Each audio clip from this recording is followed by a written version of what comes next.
Hello, Ranger Screams family. I just want to take a moment to say thank you for all the support and the kind comments you've been leaving. I read them, and they truly mean a lot to me.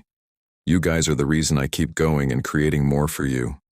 If you enjoy the video, don't forget to like and leave a comment. It really helps the channel grow and reach more people. Thank you for being here. Now, let's get started. I took the ranger position in Asheville Valley National Reserve because I needed to disappear. That's the honest answer, though it took me 3 months of living out here alone before I was willing to admit it to myself. The job posting came across my screen in March, a seasonal maintenance ranger position at one of the most remote stations in the North Carolina mountains. The pay was adequate, the benefits minimal, and the location remote enough that I wouldn't have to explain my sudden departure to the people back in Charlotte who had started asking uncomfortable questions about why I wasn't at the office anymore. My supervisor at the ranger station, a man named Everett, interviewed me over a crackling phone line in early April. He asked the standard questions: experience, certifications, ability to work independently. I answered truthfully about my certifications and my years doing forestry work, less truthfully about my reasons for wanting to leave the city. I told him I was seeking solitude. He seemed satisfied with that answer. Mountain people understand solitude. They respect the choice to disappear into the wilderness. You'll be alone most of the year, Everett had said. The cabin's been empty since last October. We don't usually staff this deep unless there's a specific project. Are you sure about this? I had assured him I was certain. My voice hadn't wavered, though my hands were shaking as I held the phone. The cabin sits on the eastern shore of Kestrel Lake, about 8 miles from the nearest fire road, and 12 from the town of Asheville Valley itself.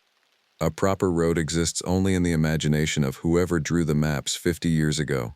In reality, you hike or you use the old Ranger four-wheeler, which I did on that first day, bouncing over ruts that had weathered into something resembling the surface of another planet.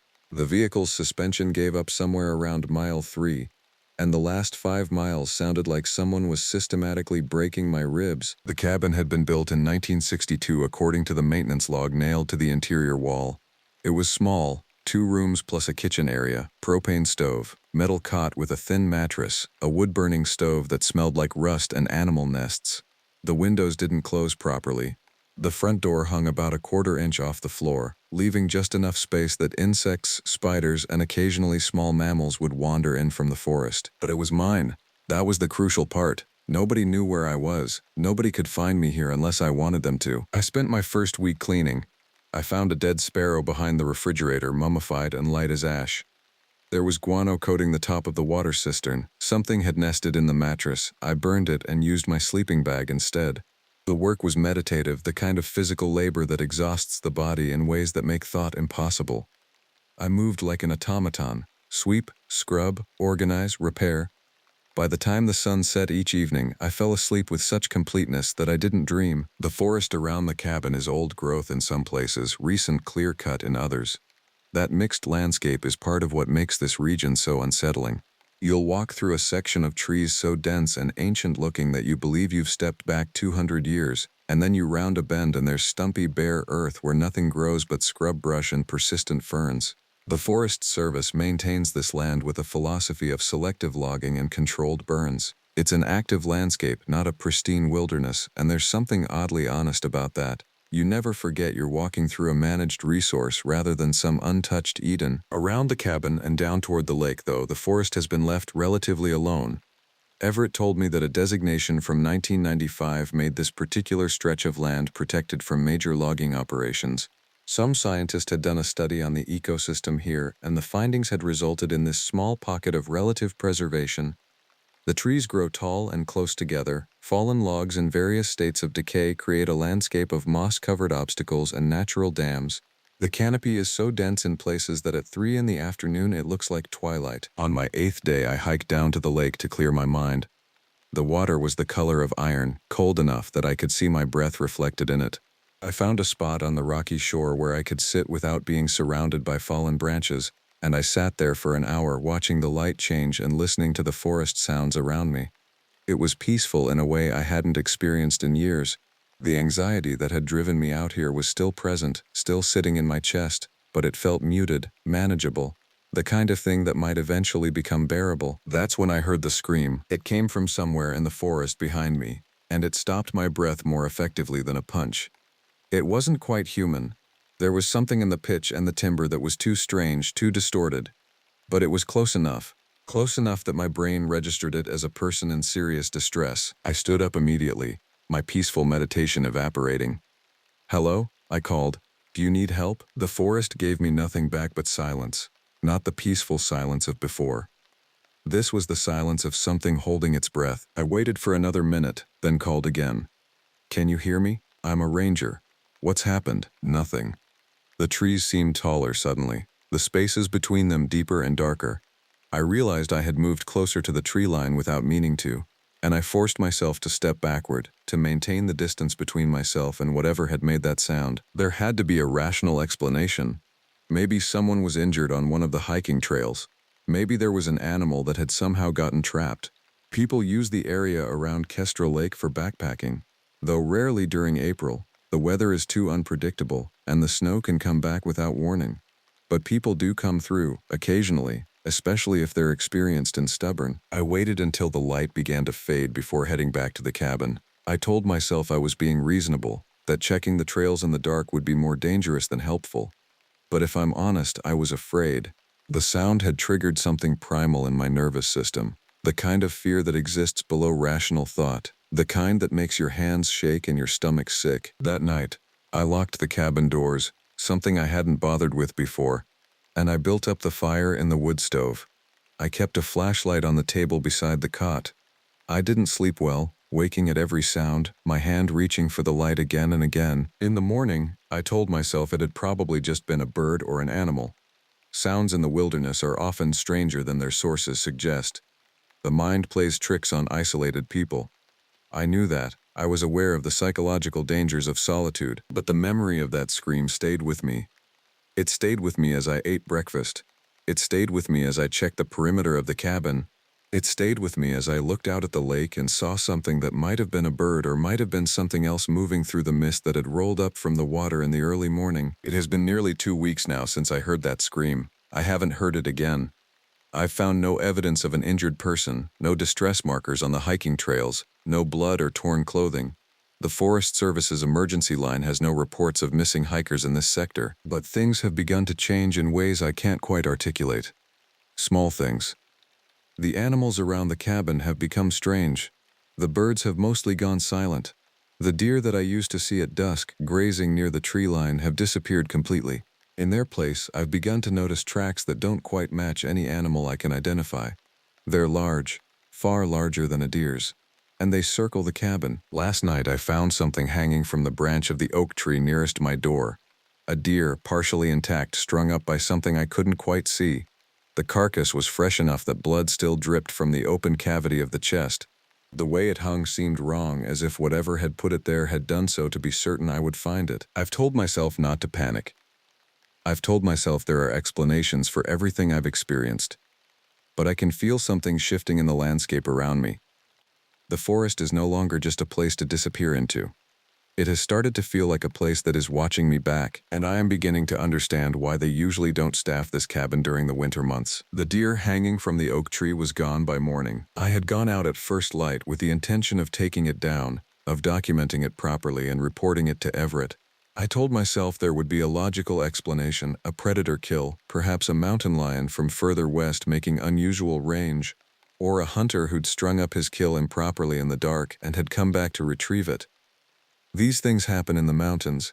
Death is part of the natural order, not an omen. But when I reached the oak tree, there was nothing there. No blood on the bark, no rope or wire. The grass beneath the branch showed no sign of disturbance. For a moment I wondered if I had imagined the entire thing, if the isolation was already beginning to affect my perception of reality. Then I saw the dark stain on the ground a few feet away, the flies that scattered as I approached, the smell that hit me even from a distance, copper and decay, concentrated and immediate. The animal had been moved. That was the only explanation. Whatever had hung it from the branch had come back and taken it elsewhere, leaving only blood and the insects that fed on it. I should have packed my things that day. Some part of me understood that. The rational part of my mind, the part that hadn't been driving me out of the city with a deep need to hide, was screaming at me to gather my belongings and get out. But the other part of me, The part that had come here to disappear, to run from all the complications of normal life, recognized something in the events unfolding around me. Recognition can be a dangerous thing. I stayed. Over the next week, the signs accumulated like snow. The tracks around the cabin multiplied. I began sketching them in a notebook, trying to understand the pattern of the animal's movements. It never came closer than about 30 yards during the day, and I could see the deep prints in the soft earth near the trees. The feet were large, far larger than any North Carolina predator I was aware of. The prints were oddly shaped, something between a bear's and something I couldn't identify. When I measured one, the pad alone was nearly 8 inches across. I told myself it was a bear. Bears are found in these mountains. A big male could be this large, could definitely make these tracks, but bears don't hunt the way this thing hunted. I found the remains of 3 more deer over the course of 10 days, each one killed in a way that seemed almost deliberate in its cruelty. The carcasses were opened but not consumed, at least not in the normal way. Parts were missing, always the organs, sometimes the limbs, but the rest of the meat was left to rot. That's when I started leaving food out. I'm still not entirely sure why I did it. Some instinct I didn't fully understand. Some part of me that recognized hunger in the pattern of kills and wanted to address it. I took canned meat from my supplies, corned beef, chicken, tuna, and left it on a rock about 50 yards from the cabin, in the direction where the tracks were most numerous. By morning, it was gone. The cans were licked clean. I did it again the next night, and the next. The cans disappeared without fail, and the tracks seemed to settle into a pattern, moving away from the cabin, establishing a perimeter rather than probing for weakness. Everett came by on the 15th of May, making a monthly check-in to ensure I hadn't gone completely feral. He arrived in the late afternoon, driving the ranger truck over the treacherous road with the kind of ease that comes from long experience. He was a man in his 60s, weathered by the mountain sun and years of dealing with bureaucracy, and he moved through the cabin with the air of someone inspecting an investment property. "You look thin," he said, after his tour of the interior. "Are you eating properly?" "The isolation is still an adjustment," I said. "But I'm managing." He nodded, and I could see him deciding something behind his eyes. "You heard anything unusual out here?" "We got a report 3 weeks back. Hikers came across something in the woods about 10 miles north. They said it was big, moving between the trees. Probably just a bear, but the Park Service takes reports seriously." My heart rate increased, but I kept my voice steady. "I saw a deer carcass about a week ago. Might have been a bear kill." "Multiple kills?" "3 or 4 over the past 2 weeks. Nothing that seems out of the ordinary." Everett frowned. "Deer kills that far apart usually suggest a single predator. Bears don't usually operate this far from their normal range, and mountain lions are pretty rare in this sector. But it happens. I'll note it in the log and we'll keep an eye on it." He left as the sun was dropping toward the horizon, taking the rough road back toward civilization. As he drove away, I felt something like panic rising in my throat. Everett had given me an opening to leave.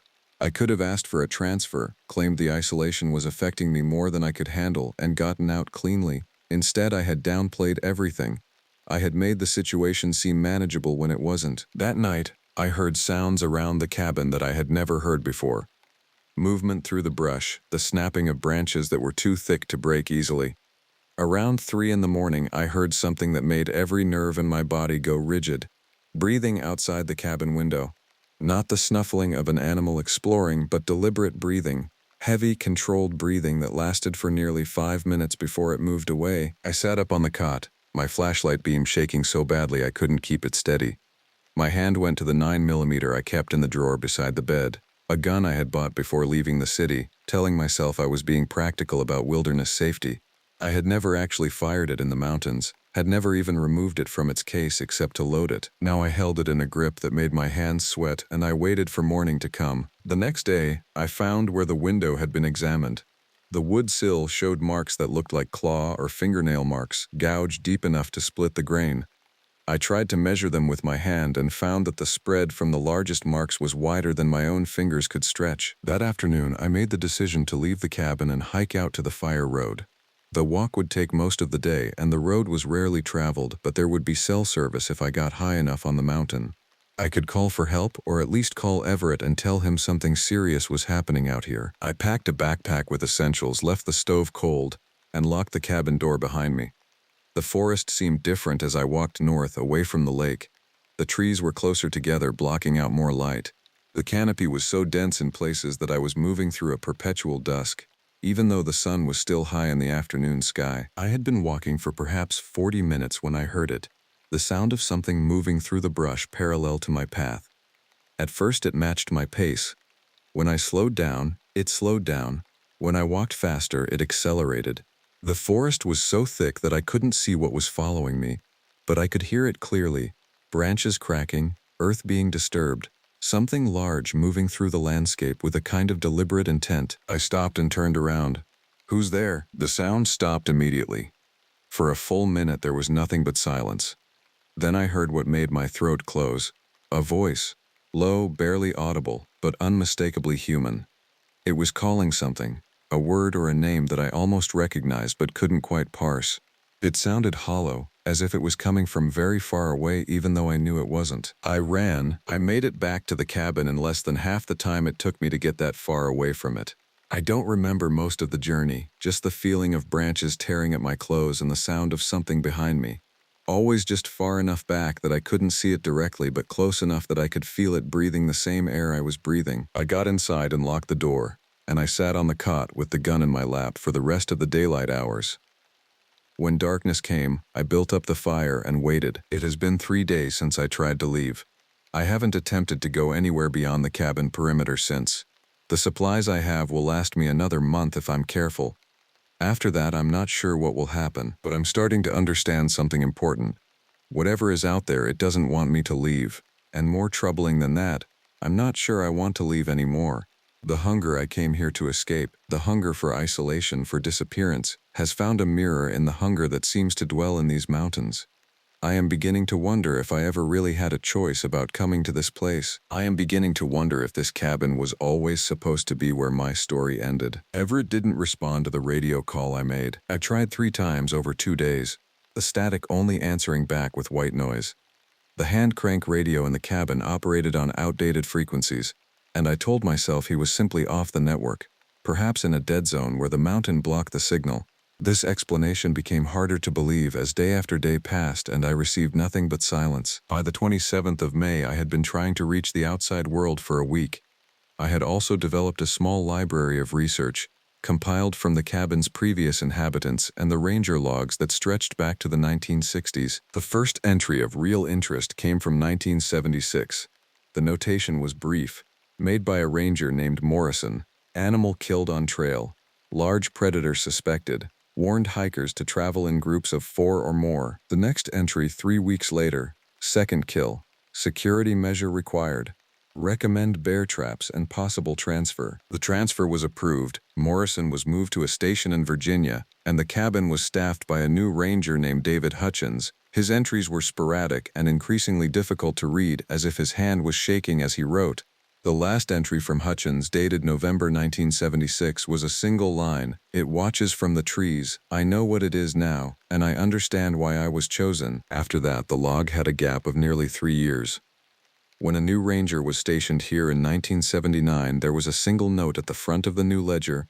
Previous logs stored. See office. The previous logs were not in the cabin. I tore the place apart looking for them. Searching in the attic, under the floorboards, behind the wooden panels of the interior, I found nothing but dead insects and the smell of old dust. But I did find a book wedged behind the metal casing of the wood stove, its pages yellowed and brittle. The title was handwritten in the front matter, "The Hunger in Appalachian Wilderness, a Historical Account of Unexplained Predation, 1820 to 1950. It was written by someone identified only as a collector, and it was filled with accounts of strange killings in the remote mountains of Appalachia. The specific incidents were vague, often second-hand accounts passed down through generations, but a pattern emerged. Every 50 to 70 years, a period of unusual predation seemed to occur in a specific region. The kills were distinctive, animals left mostly intact, organs removed, no obvious attempt to consume the meat. The predations lasted anywhere from a few months to several years before stopping abruptly. The most detailed account concerned an incident in 1891 in what the book referred to as the Asheville Valley region. The author quoted a newspaper account from the time. Rangers and local hunters have been unable to locate the source of the unusual killings that have plagued this region for the past 4 months. At least a dozen large game animals have been found in conditions that suggest no natural predator at work. The killer leaves its victims posed in trees or arranged in ritualistic patterns. Fear has begun to dominate the local consciousness and several families have relocated. The rangers suggest the killer may be an insane individual, though the tracks found at the scenes are larger than any human footprint on record. The book theorized that a creature or creatures lived in the remote wilderness of the Appalachian chain. It occurred infrequently enough that it left little permanent evidence.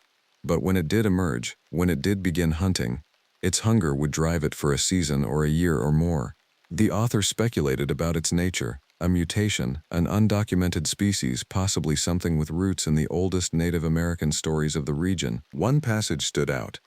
The creature described in Algonquin and Iroquois accounts as the Wendigo is said to possess an insatiable hunger and a capacity to draw to itself those who share its hunger regardless of their will or knowledge.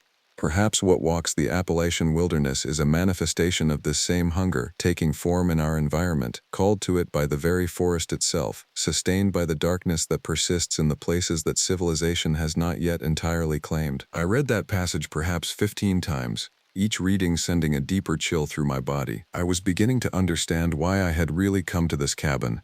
It hadn't been a random choice, pulled from a job listing that could have been filled by hundreds of other people. I had been drawn here by something I didn't understand, something that operated below conscious thought. I had come here because I was hungry. And hunger, the book suggested, was what the thing in the forest fed on. That evening, I began researching the previous rangers. It took hours of radio static and careful questioning, but I finally got through to a dispatcher in Asheville who had been with the service long enough to remember personnel transfers. She was initially reluctant to discuss ranger histories with someone who wasn't in the office, but something in my desperation must have come through the crackling line. "Hutchins," she said. That name rang a bell. Let me check the records. There was a long pause filled with static. Yes, David Hutchins. He requested a transfer in November 1976. The file notes he was suffering from anxiety and depression.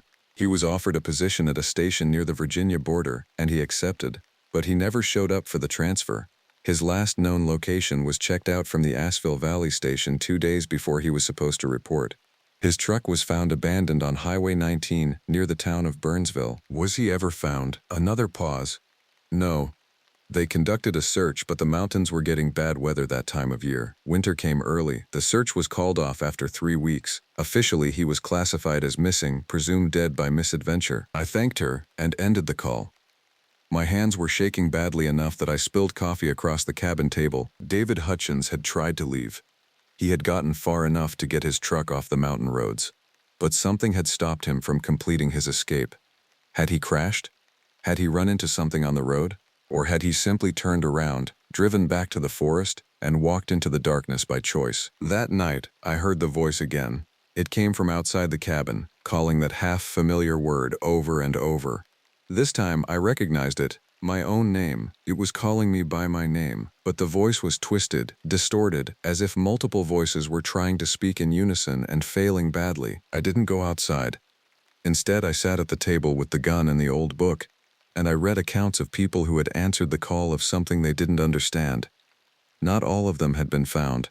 Those who had left traces in the historical records spoke of a hunger that wasn't satisfied by the normal rules of predation. It needed something more. It needed the hunger of human beings, that specific emptiness that could be felt at the core of certain people in certain moments. I had come to the Asheville Valley seeking to feed that emptiness with isolation and disappearance. I had been trying to empty myself to create a void so complete that nothing could touch me because there would be nothing of me left to touch. Instead, I had fed something else.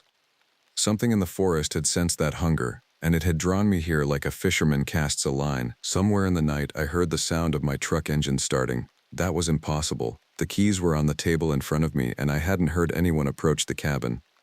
But the sound was unmistakable, the grinding of the old engine trying to turn over, failing, trying again.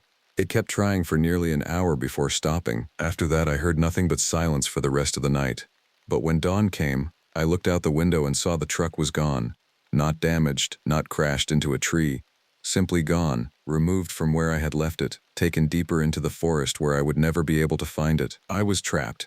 And in a strange way, I understood that this was also what I had wanted all along. The transformation began slowly, so slowly that I almost didn't notice it happening. The first sign was small. I no longer wanted to leave. Not out of fear, though the fear was still there, layered beneath everything else like sediment in still water.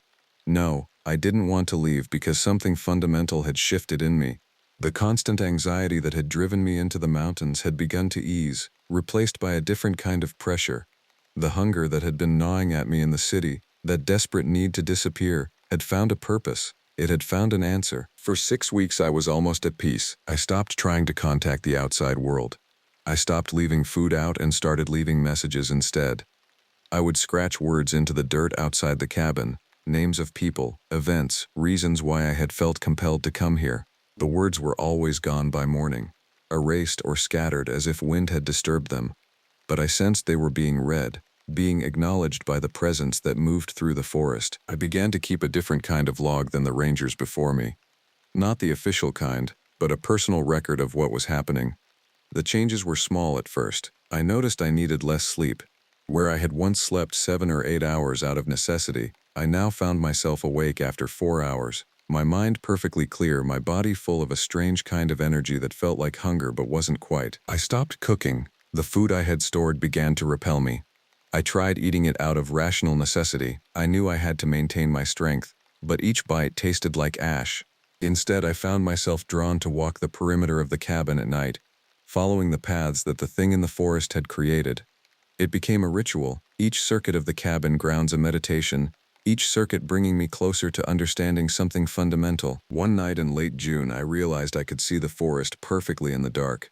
Not well enough to read words or pick out fine details, but clear enough to move without stumbling, clear enough to see the shape of the trees and the rocks and the places where paths opened up between the densest vegetation. I stood in the darkness and marveled at this new ability, understanding without quite knowing how I understood that my eyes had changed. The voice continued to call, sometimes with my name, sometimes with words I still couldn't quite parse. But I was beginning to recognize a pattern in it. It wasn't calling to me to come outside, to walk into the forest and disappear. It was calling to me to understand something, to recognize something that had been in me all along. On a night in early July, the voice became clear enough that I could understand individual words. It took me a moment to comprehend what it was saying because the words were in a language I didn't know. Old language, indigenous to these mountains, from a people that had lived and died here long before European settlers had arrived. The voice was speaking to me in the tongue of the old ones, and somehow some deeply buried part of my consciousness understood it. It was explaining what I was becoming. The infection, if I could even call it that, wasn't something that had been imposed upon me. It was something I had always carried, some recessive thing in my blood or my spirit that had been waiting for the right circumstances to activate. The mountains had recognized it. The thing in the forest had recognized it.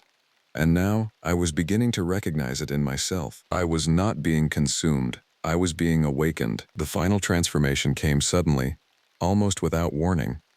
I was walking the circuit of the cabin on the 23rd of July when the pain started. It began in my fingers, a burning sensation that made me clench my fists. The pain spread up my arms, across my shoulders, down my spine. I made it back to the cabin and fell to the cot, every nerve in my body screaming. I couldn't see the physical changes happening in the darkness, but I could feel them. My muscles seemed to reorganize themselves, becoming something leaner and more efficient. My bones ached as they changed shape. My teeth? I became aware of my teeth in a way I had never been aware of them before, and I understood without needing to look that they had changed, become sharper, become more suited to the purpose they would soon serve. By dawn, the pain had receded, leaving behind a kind of electric awareness that made it almost impossible to remain still. I walked to the cabin mirror and I saw someone I recognized and didn't recognize. My face was mostly unchanged, but something in my eyes was different. There was a depth there, a hunger-given consciousness that hadn't been present before. I understood then why Hutchins had never completed his escape. He had reached the point of no return and had made the choice that I was now making, to stop fighting, to surrender to the hunger. For the first time since arriving at this cabin, I felt something like happiness. The thing that had been in the forest began to reveal itself. Not all at once, and never in ways that would have seemed real in daylight. But in the small hours of morning, in the moments between midnight and dawn, I began to see it at the tree line. It was huge, far larger than any animal I had ever seen. It moved on all fours, but there was something almost human in the way it shifted its weight, in the intelligence visible in its eyes. Its appearance was wrong. Not because it was monstrous, but because it didn't quite follow the rules of normal animals. Limbs seemed to bend in ways that shouldn't have been possible. The shape of its head changed depending on the angle from which I viewed it. And beneath all of that was a kind of hunger that was so profound and complete that looking at it almost shattered my consciousness. This was the hunger made manifest. This was the emptiness that had been calling to people like me for hundreds of years.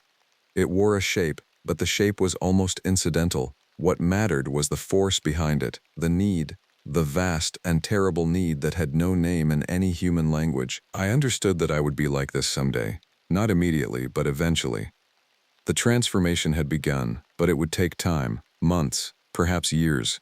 But I could feel it working through me like slow infection, changing me in ways both physical and spiritual, preparing me for the role I would eventually play. For now, the presence in the forest seemed satisfied with my companionship.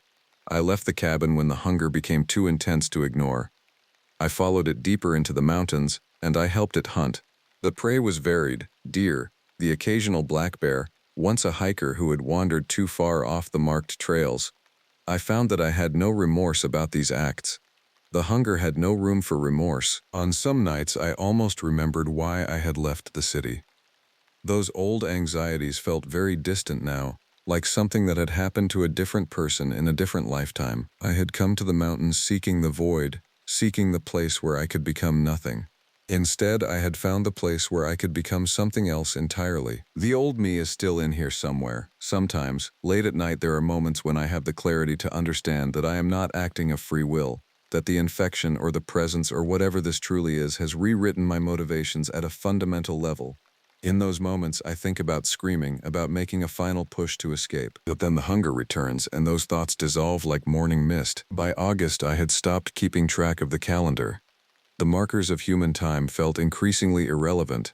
Day and night became the true measure: sunrise and sunset, the cycles of animal activity, the slow shift of seasons that was only now becoming noticeable in the way the light hit the mountains. The cabin had changed as well. I no longer slept there, but I returned sometimes, more out of habit than necessity. The interior had begun to decay in subtle ways. The food had been left to rot where it lay. The walls were marked with symbols that I had scratched into the wood without conscious awareness of doing so. Old marks and new ones layered over each other, creating a kind of written history of decline. Visitors came sometimes. Rangers mostly, conducting wellness checks on the cabin. I would watch them from the trees as they approached, their uniforms and equipment marking them as belonging to the civilization I had abandoned. Once or twice I considered revealing myself to them, asking for help, describing the nature of my affliction in terms that might make sense to someone still bound to the rational world, but I never did. The hunger would rise at those moments, and the presence in the forest would push against the boundaries of my consciousness, and the rangers would move on, unsettled by something they couldn't name, their radios occasionally crackling with interference that didn't have a source. In late August, a hiker went missing in the region. The ranger station came alive with activity. Search parties moved through the forest, helicopters passed overhead, radio chatter increased until it became almost constant. The lost hiker was a woman in her 50s, experienced and well-equipped, but she hadn't reported in at the campground where she was supposed to end her trek. I watched the search efforts from my place in the deep forest. The presence moved restlessly beside me, agitated by the activity but oddly energized by it. This was what it had been waiting for, I understood. Not just the casual kills of isolated animals, but the real attention, the real fear of human beings confronted with the possibility of their own vulnerability in a landscape that didn't care about their survival. The woman's body was found 3 weeks later, in a ravine near Kestrel Lake. The official report stated that she had slipped, fallen, sustained injuries that were incompatible with survival. The investigators found no evidence of animal predation, though there was something about the positioning of the body that gave several of them pause. It seemed too deliberately placed, they noted in their reports, almost posed. But the investigators didn't know what to do with that observation, so they filed it away and closed the case. Another hiking accident.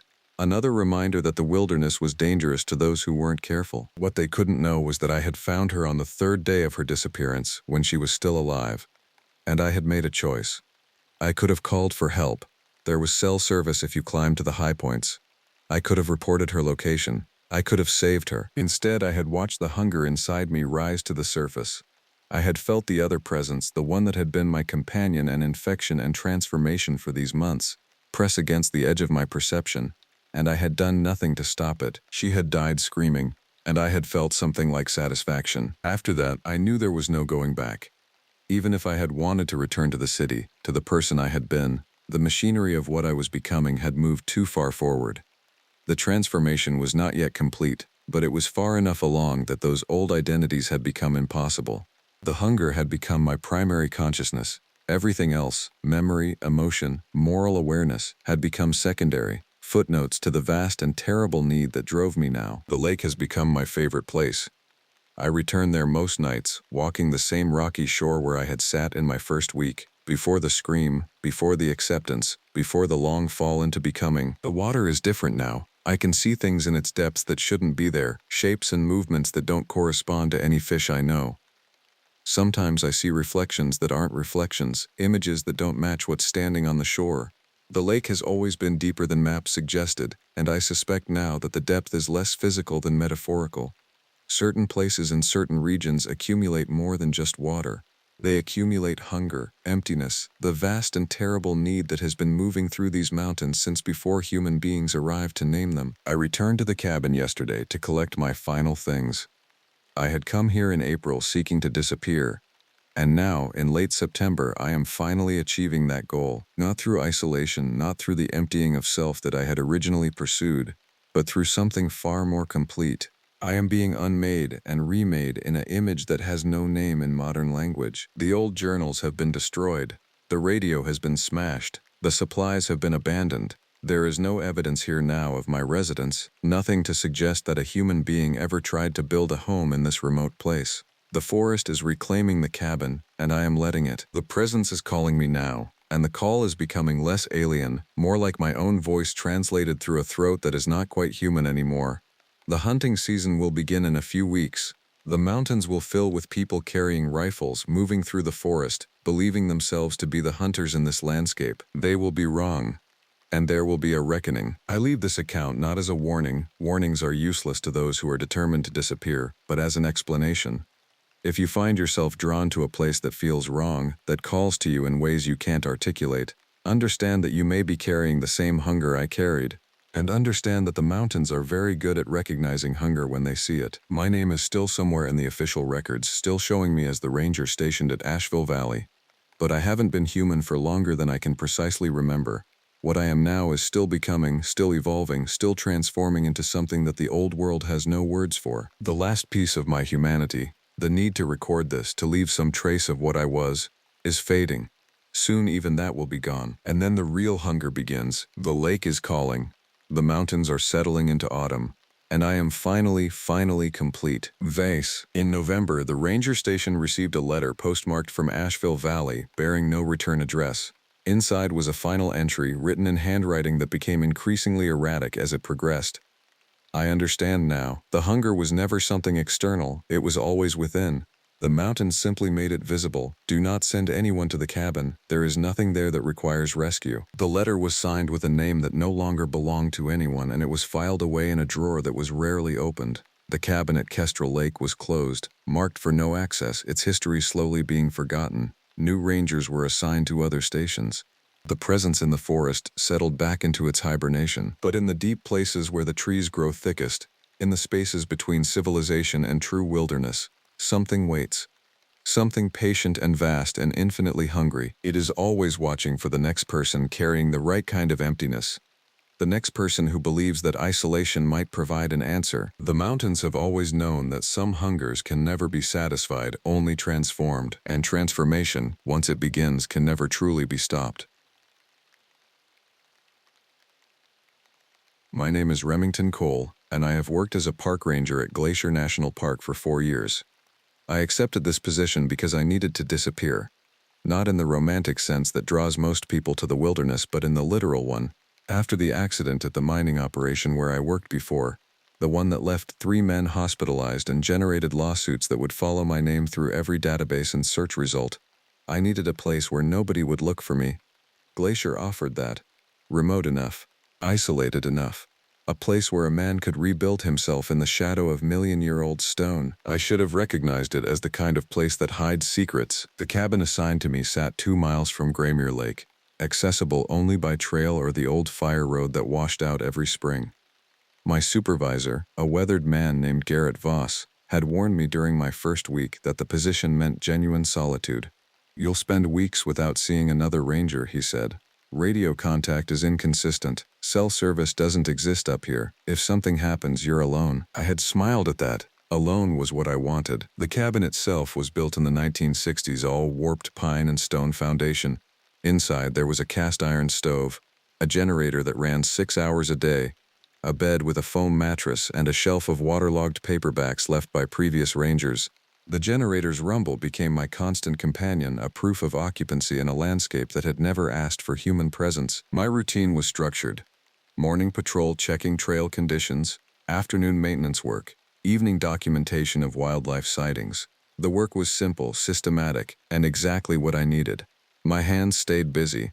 My mind had fewer opportunities to wander toward the parts of my past I was trying to outrun. October arrived with teeth. The temperature dropped 15 degrees in a single night. Frost spread across the cabin windows in patterns that looked deliberate, angular, geometric, wrong somehow. I remember pressing my palm against the glass and feeling the cold push back with what seemed like intention. That was the morning I should have paid attention to the changes. The animals first. A moose I had been tracking came down to the water on the 8th of October. I was doing trail assessment when I saw it. A massive bull, its antlers still in velvet, its shoulders broader than a compact car. It should have been magnificent. Instead, as I watched from 50 yards downwind, the animal simply stood at the lake's edge without drinking. Its head was raised slightly. Its ears rotated toward the forest behind me, toward the dense maze of spruce and fir where the afternoon shadows had become almost absolute. The moose did not move for 12 minutes. I counted. When it finally bolted, it moved with a kind of panic I had never observed in a large animal, not the explosive charge of a startled elk, but something closer to desperate flight. It crashed through deadfall that should have slowed it, ran toward the steeper ground where an animal that size should never venture. That evening, I logged the incident in my reports. Unusual behavioral response in bull moose.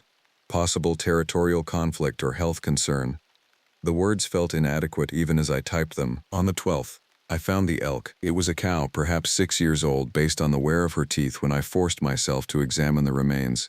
She lay in a clearing about a mile north of the cabin, positioned on her side. There was no blood. There were no visible wounds. Her eyes were open and clouded, her tongue slightly protruding. The body had not yet begun to decompose in any noticeable way, which meant she had died recently, perhaps within the last 6 to 8 hours. I contacted Voss on the radio that evening. The transmission crackled with interference and his response came back fractured. "Coyotes, check condition, report findings." I understood he was suggesting I document whether predators had been feeding, but nothing had touched this animal, no scavengers had approached it. In the Montana wilderness, a fresh kill is found within hours by something with teeth and hunger. This elk lay undisturbed, as if whatever had killed it wanted nothing to do with consuming it. That night, I didn't sleep. I sat by the stove with the door open, watching the red coals, and I listened to the forest. Glacier's autumn sounds are distinct, the wind through skeletal branches, the occasional crack of deadfall settling, the distant calls of ravens. That night, there was a new sound underlying everything else. A kind of sustained note in a frequency that made my ears itch. Not quite sound, more like pressure. By the 15th, I had found 4 more animals. A mule deer with its legs arranged unnaturally beneath its body. A lynx with nothing visibly wrong except the expression in its remaining eye. 2 ravens positioned next to each other, wings slightly spread, all of them positioned as if arranged. The weather turned colder. The first snow came on the 17th, early for that elevation even that far north. I watched the flakes accumulate on the cabin roof from my window and felt something shift in the air pressure. Not a storm building, something else, something settling. I told myself it was seasonal. I told myself that animal deaths were natural occurrences. I told myself that the silence I was noticing, not the absence of sound but the absence of the normal ambient noise of wildlife, was probably related to the approaching winter. Animals sense coming cold differently than humans do, but I was lying to myself, and I knew it. On the 20th, I decided to hike up to Glacier Lake.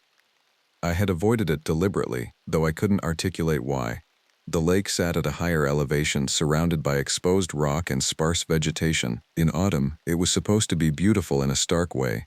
I had a vague intention of completing some maintenance work on the ranger station there, checking the roof, inventorying supplies, the kind of task that kept the infrastructure maintained. As I climbed the trail, moving through the transition zone where the forest began to thin, I became aware of my own breathing. The sound of it, the visibility of it in the cold air, every biological function that marked me as a living, moving thing in this landscape suddenly felt like advertisement. The lake, when I reached it, was wrong. The water's surface was perfectly still despite the wind that had been pushing against me the entire hike. Not the stillness of a cold day or protected inlet. This was absolute stillness, not a ripple, not the smallest disturbance. And the color was wrong. Graymere Lake should have been deep blue even in October. Instead, it was the color of old concrete, flat and lightless. As if the water itself was refusing to reflect anything. The ranger station still stood, a small wooden structure that had been built in the 1950s. Its windows were dark. When I pushed open the door, the interior air hit me with a weight that took my breath. Not cold, not smell, just weight. As if the air inside had accumulated something. I spent perhaps 3 minutes inside, checking that the roof was intact and the supplies were dry. 3 minutes that felt longer. When I left, I did not bother to lock the door. The hike down took half the time it should have. I moved faster, less concerned with trail safety than with removing myself from that elevation. By the time I reached the cabin, darkness had nearly closed in, and I realized I had stopped paying attention to my surroundings sometime after leaving the lake. I had no clear memory of the last mile. That night, I burned all my firewood despite having several cords stacked outside. I kept the fire high and the cabin bright. At some point after midnight, I realized I was listening for something specific, not the normal sounds of the wilderness, but a particular quality of movement, something heavy. Something that did not move like any animal I had learned to identify. The weeks that followed developed a pattern. Discovery, denial, deterioration. By late October, the isolation had transformed from comfort to something else entirely. I had begun to recognize that the silence around my cabin was not seasonal. The birds that should have been present, even in late autumn, were gone.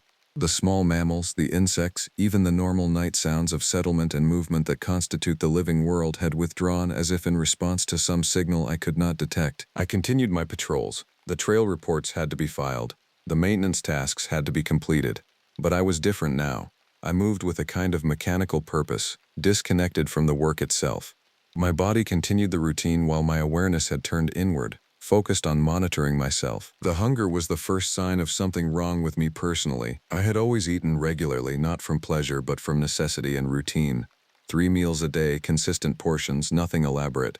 On October 25th, I realized I could not remember my last meal. I checked my cabin log. I had not prepared food in 5 days. My stomach did not ache. I felt no weakness, no dizziness, no physical manifestation of hunger, but the absence of those sensations felt more disturbing than their presence would have been. I forced myself to eat, opening cans of beans, heating them on the stove, consuming them mechanically. The food tasted like nothing. Not bad, nothing. It moved from fork to mouth to throat with no transition I could perceive. I swallowed and it was gone, and I could not have described the act of chewing. On the 28th, I received a radio call that actually made it through the static. Voss's voice came crackling across, distorted but intelligible. Resupply run next week. Road should be passable. Need anything. I should have asked for company. I should have requested supplies. I should have broken the silence in any number of ways. Instead, I said, no, all set here. The transmission ended. That same day, I found myself outside the cabin without having made a conscious decision to go outside. I was standing 40 yards from the door, in the direction of the lake, with no awareness of how I had arrived there. The sun was setting, a fact I observed as if it were happening to someone else. I was cold. I had not brought a jacket. The cold did not matter. I stood facing the forest for an amount of time I could not calculate. The trees pressed inward from that direction, and the spaces between them seemed deeper than they should have been, as if perspective itself had changed. The depth created the impression of a landscape that extended far beyond any actual distance. When I finally turned and walked back to the cabin, I moved deliberately, and I locked the door even though I had never locked it before. That night I attempted to examine myself. I stood before the small mirror in the cabin's single bathroom and looked at my face. It was my face. The features were unchanged, but something was different in a way that circumvented direct observation. My appearance was wrong in the manner of something nearly perfect that contains a single small deviation, visible only in the moment you look away and then look back. I stopped looking in mirrors after that. The animal's behavior continued to deteriorate, though I had to force myself to pay attention. A porcupine I found sitting in the middle of the trail, motionless, its quills bristling in a way that seemed defensive against something invisible. A black bear at a distance of 300 yards from the cabin, standing at the forest's edge, its posture rigid, its head angled toward the lake, and the sounds began, not every night. That would have been easier to process, would have suggested something mechanical or explicable. But randomly, at intervals that prevented habituation, low vocalizations that emerged from the forest surrounding the cabin, not animal sounds, not wind, sounds that occupied a spectrum between these things, that seemed to shift between categories as I listened. Sometimes almost human, sometimes absolutely not. I found myself making lists. November 3rd, I sat at the small desk in the cabin and began documenting everything. The first animals found dead, the changes in weather, the variations in behavior I had observed. As I wrote, I realized my handwriting had changed. The letters were the same. The spacing was the same, but something in the movement of pen across paper had altered. The handwriting of someone writing about their own experiences, but someone experiencing those things at a remove from themselves. I began rationing. Not food. Food still seemed irrelevant. But power for the generator, which I was running more frequently. Fuel for the stove. I was aware that at some point winter would fully arrive and isolation would become absolute. The road would close. The possibility of rescue or intervention would evaporate. I had 3 weeks to decide whether I wanted to leave. On November 4th, I packed a bag. It took perhaps 2 hours. Clothes, a sleeping bag, matches, a flashlight, some canned food. I placed it by the door and sat looking at it for the entire afternoon. The bag represented a logical conclusion. I should leave. I should remove myself from this location and return to the world of other people, explanations, and normal causality. At sunset, I unpacked everything and returned it to its original locations. I could not leave. Not because of any external barrier, but because something inside me, some part of my decision-making mechanism, had decided that leaving was impossible. The decision had been made not by rational thought, but by some other process. One that did not generate explanation or justification. The hunger returned that evening, but different this time, not for food. For something else. A hunger that manifested as desire to walk toward the lake. To climb the trail I had walked weeks before. To stand on the gray water's shore and wait for something I could not name. I stayed in the cabin instead. I used logic to prevent my own movement. I told myself that winter conditions would make the hike treacherous, that I had already visited Glacier Lake and documented its status, that further trips served no purpose. The logic was sound. The implementation was not. I had to tie myself to the bed to prevent myself from standing up at 3 a.m. and walking toward the trail. That is not metaphorical. I took rope from the woodshed and secured myself to the cabin's bed frame. I waited until the compulsion passed, then freed myself and tried to eat something, anything, to convince myself that normal functions still mattered. November 7th brought the first actual visitor since my arrival. A group of 3 hikers who had not been on any permit list I had received. They appeared at the cabin late afternoon, dressed in inadequate gear for the season, moving with the careful steps of people navigating terrain they did not fully understand. I watched them approach from the cabin window, and I felt something like relief. The presence of other human beings. The intrusion of normalcy into what had become an increasingly private nightmare. The lead hiker, a woman I would estimate in her mid-50s, with gray-streaked hair and a jacket that had been expensive sometime in the previous decade, knocked on the door with a kind of authority that suggested she was accustomed to answers when she demanded them. "We're looking for the Glacier Lake Trail," she said when I opened the door. "Permit said it would be marked from the main path. Can't find it." I should have given them directions. I should have offered them coffee and allowed them to rest. Instead, I heard myself say, "You shouldn't go there." The woman stared at me. Behind her, her 2 companions, younger, both male, wearing identical technical gear, shifted their weight with the discomfort of people recognizing that their guide was behaving erratically. "The trail is closed," I continued. "Weather instability, rock fall, it's not safe." This was a lie. The trail was open. I had walked it myself within recent memory. But something in me recognized that these people approaching that elevation, reaching that lake, was wrong. The protective impulse was not rational, but it was absolute. "The permit says," the woman began. "I don't care what the permit says," I interrupted.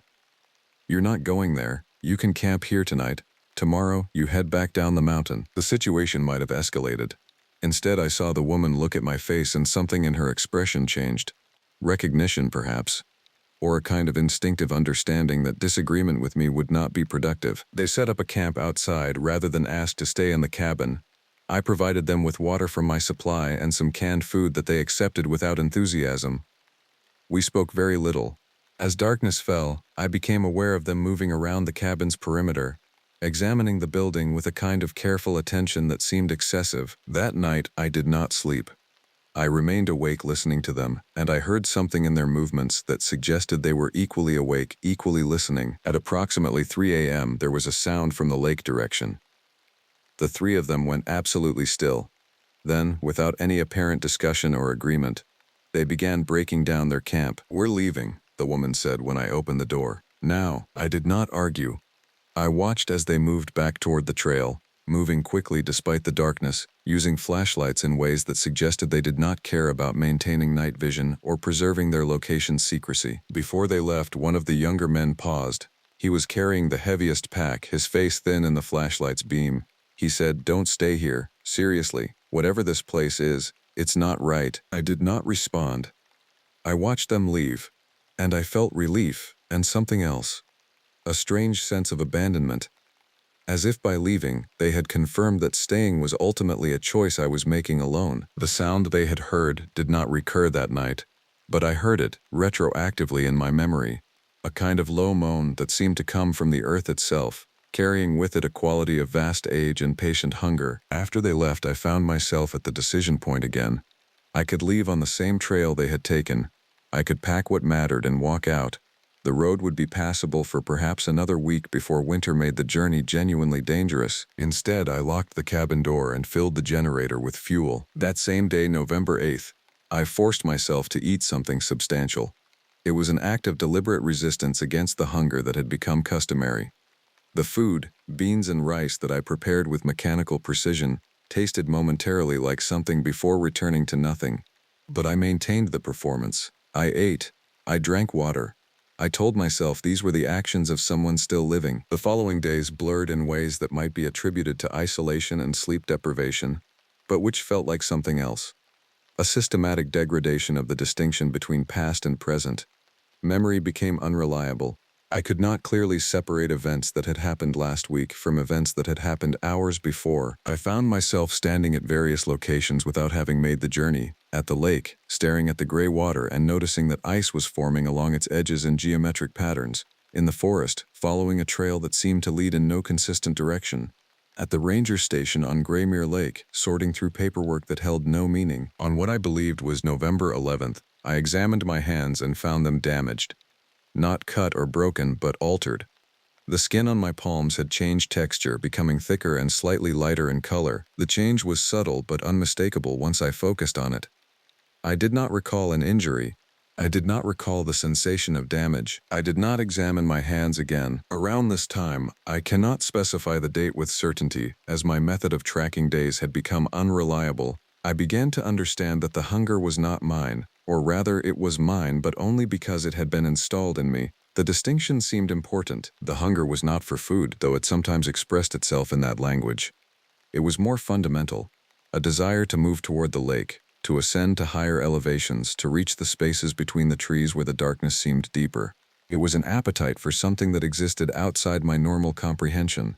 A need to consume or commune with something that had no shape. I began keeping the cabin's generator running continuously despite the fuel limitations. The sound of the engine, the vibration of it through the floor, the hum that seemed to occupy every frequency at once, these things formed a barrier of normalcy that kept the hunger at a manageable distance.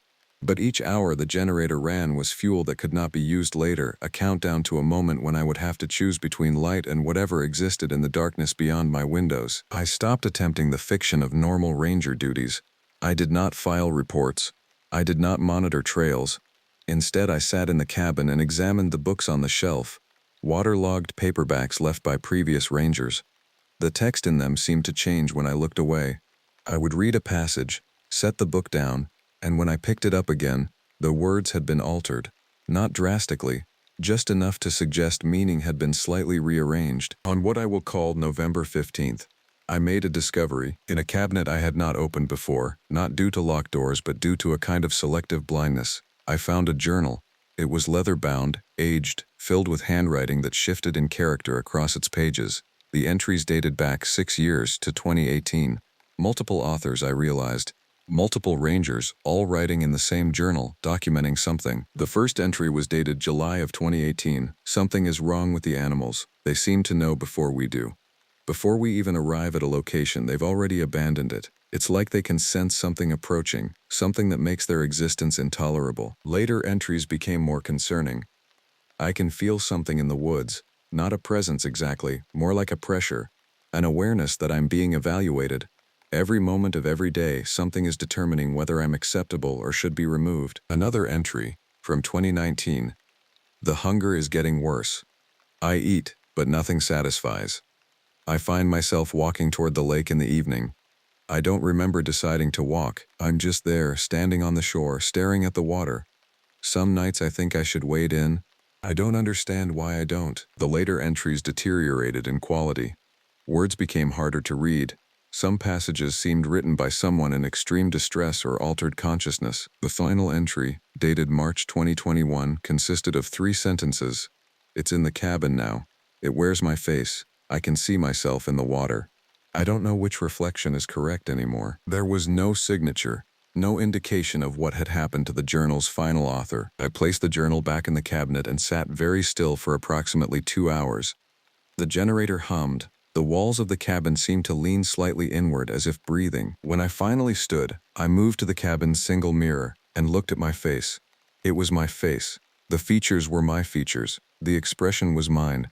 But there was something underneath the features, some presence that was looking out through my eyes and wearing my face as a functional interface. I did not scream. I did not panic. I simply acknowledged it and turned away from the mirror. That night I made a decision. Whatever was happening, whatever had been happening since I arrived at this position, I had contributed to it. The isolation I had sought, the removal from other people, the choice to stay despite every warning my rational mind could generate. These were not accidents. Some part of me had known what this place was. Some part of me had wanted to be here. If I was being honest with myself, some part of me had wanted the hunger. I no longer tried to resist the compulsion to walk toward the lake. Instead, I prepared for it. I left the cabin's door unlocked. I packed the remaining supplies into a bag I could carry. I even left a brief note on the desk. Went to Graymere Lake. Back when conditions permit. It was a note written for the rangers who would eventually find the cabin empty, or perhaps a note written for myself as proof that I had made this choice deliberately. The hike toward the lake was dreamlike. I moved through the darkening forest with perfect confidence in each step, as if I had walked this path 1,000 times. The trees parted around me rather than forcing me to navigate between them. The elevation gain that should have been challenging felt effortless. When I reached the lake, I understood that I had been here before. Many times. The memories existed outside normal chronology, but they were present. I had stood at this lake in darkness and in daylight. I had waited here for something. I had also been the thing being waited for. The moon was rising, and its reflection in the perfectly still water was incorrect. The reflection showed a moon several times larger than the actual object in the sky. A moon that was not gray-silver but a darker shade, the color of something old and watching. I sat at the lake's edge. The hunger, which had been a constant pressure inside my skull, suddenly eased. The relief was profound. Here, in this place, the hunger did not need to be suppressed or negotiated with. It simply existed as part of the landscape, a normal feature of the terrain. I became aware of the water moving, though it remained perfectly still. Something was happening beneath the surface, a large movement, deliberate and slow. The water did not ripple, but I could feel the displacement through the ground beneath me. I do not know how long I sat at the lake's edge. Time had become a meaningless concept. Night and day followed each other without clear transition, as if I were watching time from outside its normal progression. The moon changed position without moving. The sun appeared and disappeared in places where the sun should not be. At some point, the ranger station behind me began to change. I could perceive it happening without turning to look. The wooden walls were being absorbed into something else, transformed into a substance that was neither wood nor stone nor anything with a proper name. The transformation was not violent, it was more like the station was being merged with something larger, incorporated into a structure that extended beyond what human eyes could properly perceive. I understood, watching this happen, that the station had never really been a human structure at all. It had only appeared to be. All the rangers who had worked here documented their findings, left their journals. They had been documenting the process of their own transformation, not their death. Something more precise and terrible than death. A translation into a different form of existence. The hunger crystallized into clarity. It was not hunger in the way an animal experiences hunger. It was not a creature requiring consumption to continue. It was a process, something geological and vast, operating on a timescale that made human existence seem like the flicker of an insect's life. The hunger was the way this place converted things to itself. Animals first, because they sensed the change and tried to flee. The humans last, because humans were capable of denying what they experienced right up until denial was no longer possible. I was the latest iteration of that process. Knowing this, I found I could stand and walk to the water's edge. The lake's surface was still perfectly still, but I could see below it now. The depths were not the expected stone and sediment that should constitute a mountain lake. Instead, there was structure. Something geometric and vast, something that suggested rooms and passages and architectural intent. The thing beneath the water was not a creature, it was more like the bones of a structure, the supporting framework of something that extended below the earth. And it was waiting, as it had been waiting for decades or centuries or longer, for the process of transformation to reach its necessary conclusion. I waded in. The water was neither hot nor cold. It was precisely the temperature of my own body. So there was no distinction between water and flesh. As I moved deeper, the transition became easier. My legs, which had been progressively losing sensation, suddenly felt like part of the landscape itself. My hands, when I looked at them, were becoming translucent. I understood that I was being incorporated into something larger. My memories, my identity, my human consciousness was being carefully preserved and simultaneously dissolved. I was becoming witness to a process I could not name. And I would remain conscious to observe it, but the observation would be filtered through a perception system so foreign to human experience that the distinction between being alive and being dead would become irrelevant. Below the surface, the structure solidified. I could perceive passages and chambers. I could perceive other presences, the consciousness or awareness of every being that had ever been converted. The moose was there, the elk, the lynx, the previous ranger who had written that final journal entry in March of 2021. And beyond them, all the way down, something that had been present long before humans ever thought to call this place Glacier National Park. I did not resist. There was no point to resistance. Resistance was a product of the illusion that I was a separate entity from this place. But I had never been separate.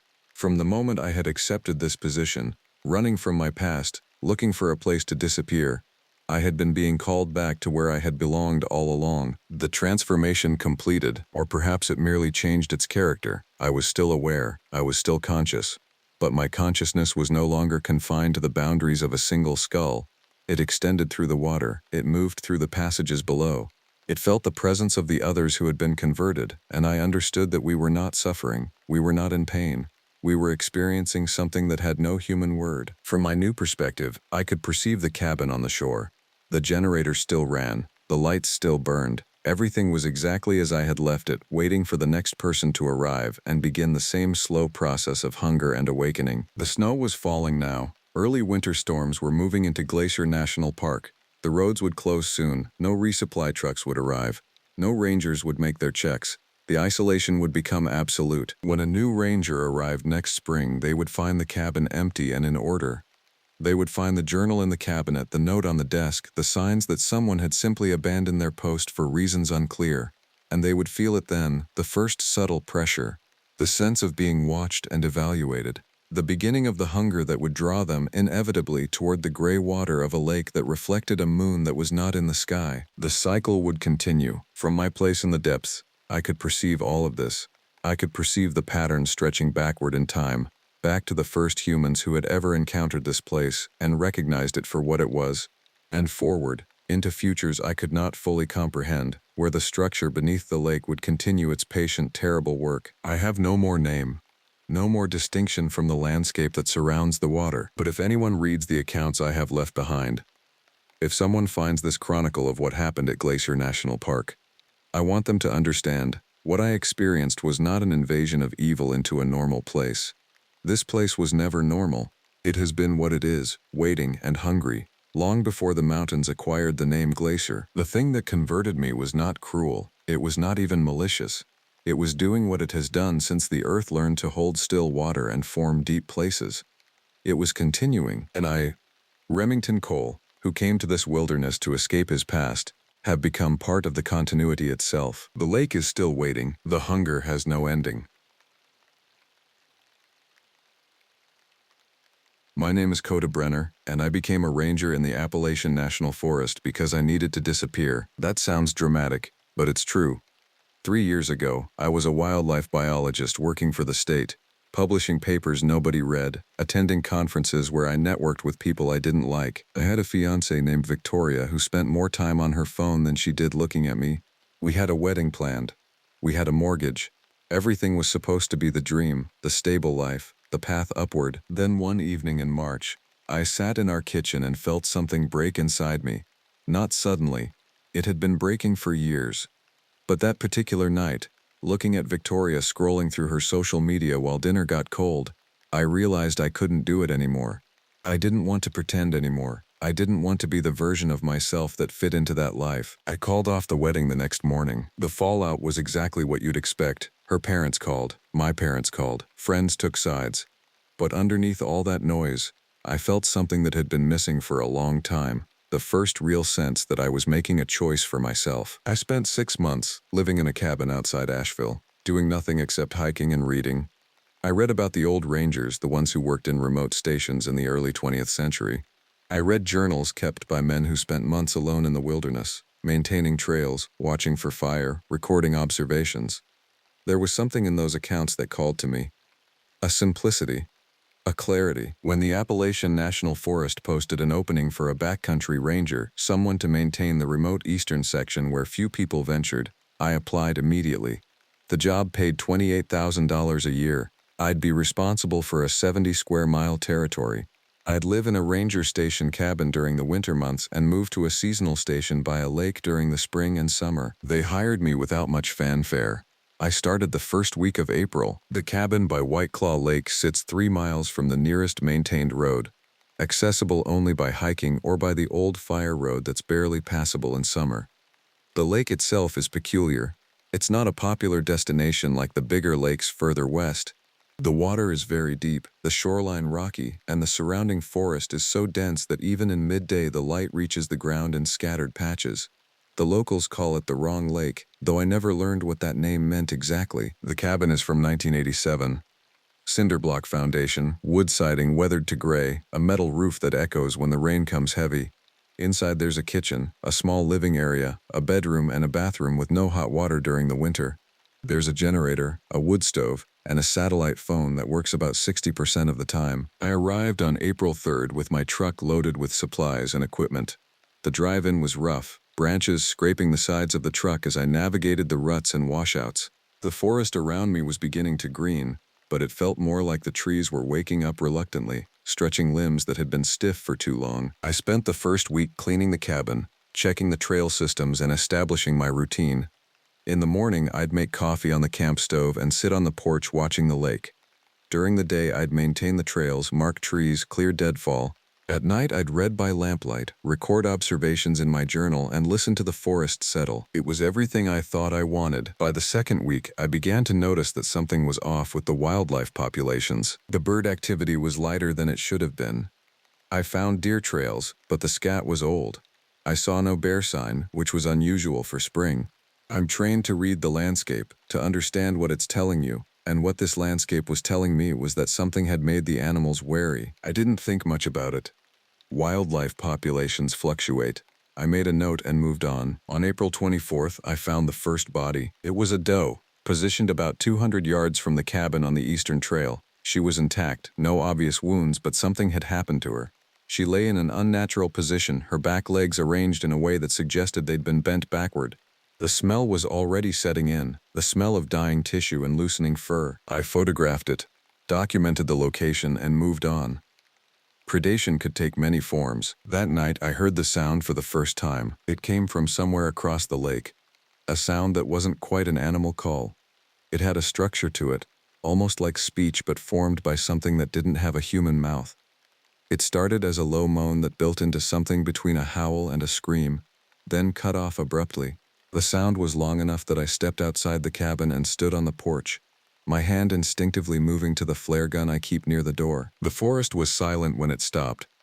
Even the wind seemed to hold its breath. I told myself it was a coyote or a mountain lion.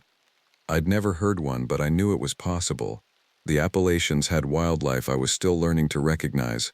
I went back inside and poured myself a whiskey and tried to read, but I couldn't focus on the words. The sound came again around 3 in the morning. I was awake when it happened, lying in bed listening to the rain against the roof. The same structure, the same horrible progression from moan to scream. This time it was closer, somewhere near the lakeshore, perhaps a quarter mile from the cabin. I got out of bed and moved to the window. In the darkness and rain, I could see nothing. I stood there for 30 minutes watching for movement, but the forest revealed nothing. When morning came, I felt the kind of exhaustion that sleep doesn't cure. I made coffee and checked the satellite phone. There were 2 missed calls from the district office, both from my supervisor, Marcus Wade. I called him back. "Kota, we've had a report from the eastern boundary." His voice had a careful quality to it, like he was choosing words precisely. 2 hikers came out of the forest yesterday claiming they saw something that concerned them. They said they heard a sound, and then they found evidence of an animal kill, but the description of the predator didn't match anything in the catalog. I felt something tighten in my chest. What did they see? They're not entirely sure. They saw it moving through the trees at dusk. They said it moved like a person but wasn't. That was their exact phrase, wasn't a person. They did say it was tall, maybe 7 feet, covered in matted hair or fur. One of them thought he saw, this is going to sound strange, but he thought he saw its teeth. He said they were too large and too close together. He said they looked like they belonged to something that chewed bone. I didn't respond for a moment. The words hung in the air between us, waiting for me to explain them away. "Kota, you still there?" "Yeah, I found a dead deer on my property. Unusual positioning, no clear cause. I was going to log it today. The hikers are saying something moved that kill. They said whatever they saw was feeding on a carcass." After I hung up with Marcus, I sat on the porch with my coffee going cold, looking out at White Claw Lake. The surface was calm, reflecting the gray sky. The forest around it looked exactly as it always had, beautiful and dangerous and utterly indifferent to human concerns. I told myself that people see what they expect to see in the woods. The mind fills in gaps. A bear standing on hind legs becomes a monster. A mountain lion becomes a phantom. These are old stories about old fears, and I was a rational person educated in biology and ecology, but I kept thinking about that sound in the darkness. I kept thinking about the way it cut off, as though whatever made it had decided the performance was finished. I spent the rest of the day reinforcing the locks on the cabin and checking that the rifle in the back closet was loaded. Over the next 2 weeks, the evidence began to collect like a poison. More dead animals appeared. Not just deer, but elk. A young black bear, 3 separate gatherings of sheep that had gotten through a fence break somewhere upstream. Each was positioned oddly. Each showed signs of something that wasn't quick or clean. The bear's skull had been crushed, the bone fragments scattered in a pattern that suggested repeated strikes. One of the sheep had been split lengthwise. The sound continued. It came every night, sometimes twice a night, sometimes with gaps of silence that almost felt worse than the calls themselves. I started recording them on my phone, playing them back in daylight, trying to match them to anything in the regional wildlife database. Nothing matched. The structure of the vocalizations was complex, layered. It wasn't the simple communication of predator and prey. It was almost like something was having thoughts and expressing them. By the first week of May, I hadn't slept properly in days. I'd developed a routine where I stayed awake until 1 or 2 in the morning, reading or writing in my journal, then sleeping in short, fragmented stretches. My diet had become coffee and whiskey with occasional solid food in between. I'd stopped maintaining the far trails. I kept close to the cabin, ostensibly doing inventory and maintenance work, actually keeping the property defensible. Marcus called again on May 7th. "We're getting complaints from the western boundary rangers. Missing hikers. 3 groups in the last month report seeing something unusual in the forest. The descriptions are all consistent with the first report." "What are you saying?" I asked. I'm saying the district is getting concerned. We're going to send in a state wildlife officer, someone qualified to track and identify what's happening. He'll be at your station tomorrow afternoon. The relief I felt was immediate and surprising. I wanted someone else here. I wanted confirmation that I wasn't fragmenting, that the things I was seeing and hearing were actually present in the world and not products of sleep deprivation and isolation. His name was Douglas Hale, and he arrived at 3 o'clock on May 8th in a Jeep with the state wildlife emblem on the door. He was in his 50s, compact and muscular, with the kind of weathered skin that comes from years working outdoors. He shook my hand with a firm grip and carried his gear to the cabin's second room. "Show me the sights," he said, not bothering with small talk. We spent the afternoon at the locations where I'd found the kills. Douglas moved through the forest with the efficiency of someone who'd done this hundreds of times. He examined the carcasses, took samples, photographed everything. His face revealed nothing, but I could see the slight tightening around his eyes as he processed each new piece of evidence. At the bear site, he spent 20 minutes just sitting on his heels, staring at the ground. "The impact pattern," he finally said. "Something with significant weight and striking force. Not a bite, not claws. More like a club or blunt object."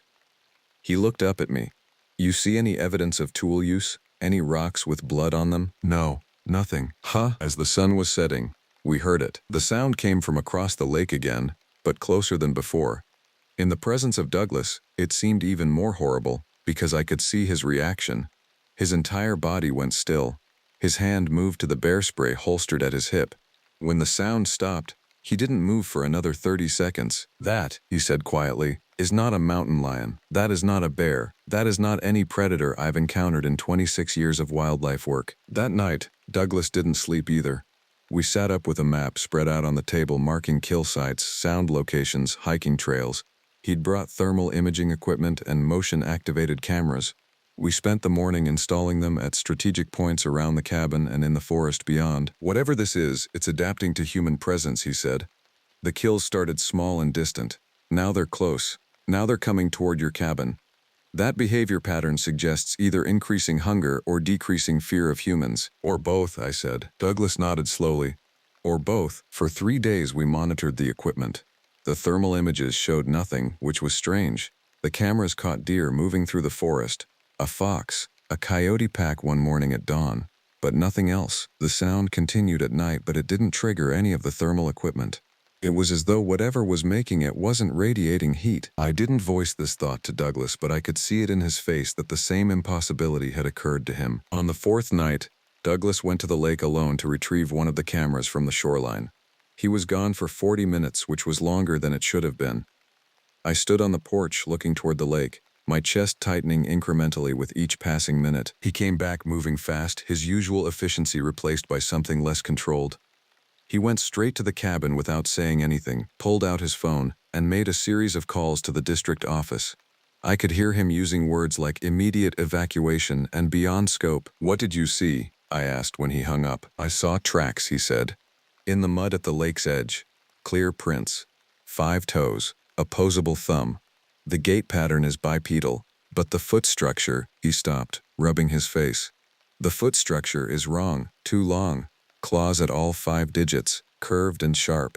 I've seen similar patterns, but never at this scale, and never formed this way." "How large?" "The stride length suggests something 9, maybe 10 feet tall. The foot is 18 inches long." The calls Douglas made resulted in a decision. We were to remain in place until a larger team could be assembled. The state was bringing in additional officers from the capital, as well as environmental specialists from the university. We were told not to engage, not to approach anything, to prioritize our own safety. In other words, we were on our own until they decided this was real enough to warrant resources. That night, for the first time, I heard the sound come from the forest immediately adjacent to the cabin. It was right there, beyond the wall of my bedroom, so close that I could feel the vibration of it through the wood and insulation. Douglas was awake instantly, knife in hand, moving to the window. The call continued for 20 seconds, then stopped. In the silence that followed, I heard something that stopped my heart. The sound of something breathing, deliberate, slow, methodical. It moved around the cabin, the breathing audible from different sides as it circled. It was checking the cabin, testing the exterior. learning the shape of the place that held us. When the breathing stopped, it was impossible to tell if it had left or simply gone silent. We didn't sleep. We sat in the kitchen with all the lights on, the rifle across the table between us, the flare gun within arm's reach. We didn't speak. Words seemed inadequate and dangerous, as though any sound we made would draw attention from something that was only yards away, watching the cabin's lit windows. In the morning, Douglas found additional tracks. These were pressed into the soft earth of the garden near the back of the cabin.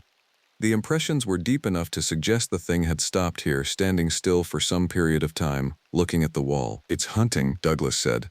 "We're the prey now." Everything changed when Douglas found the journals. He discovered them on May 13th, hidden in a panel beneath the cabin's floorboards during a structural check I should have done months ago.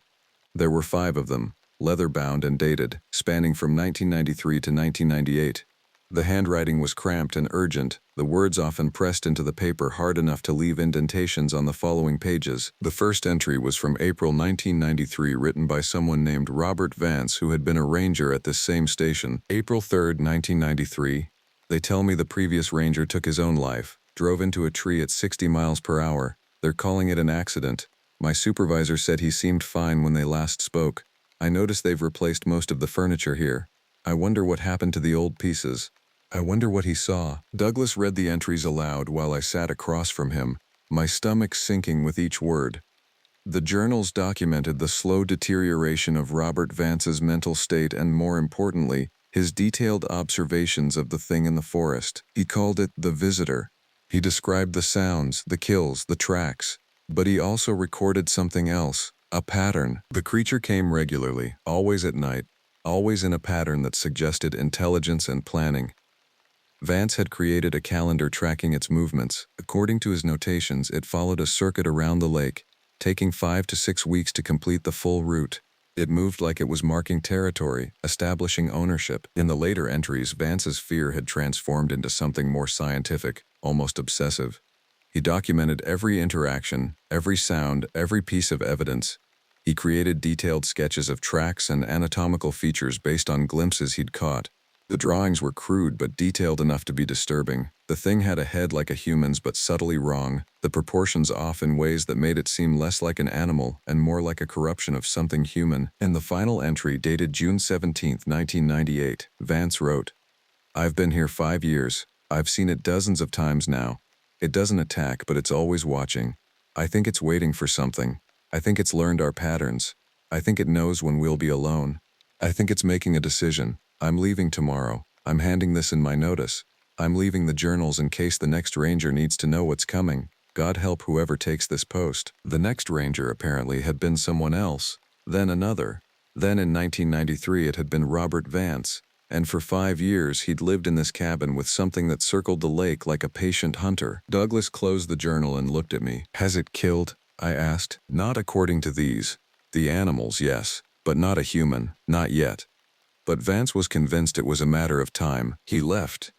He quit, and someone else came after him. And presumably they left too. And someone else came.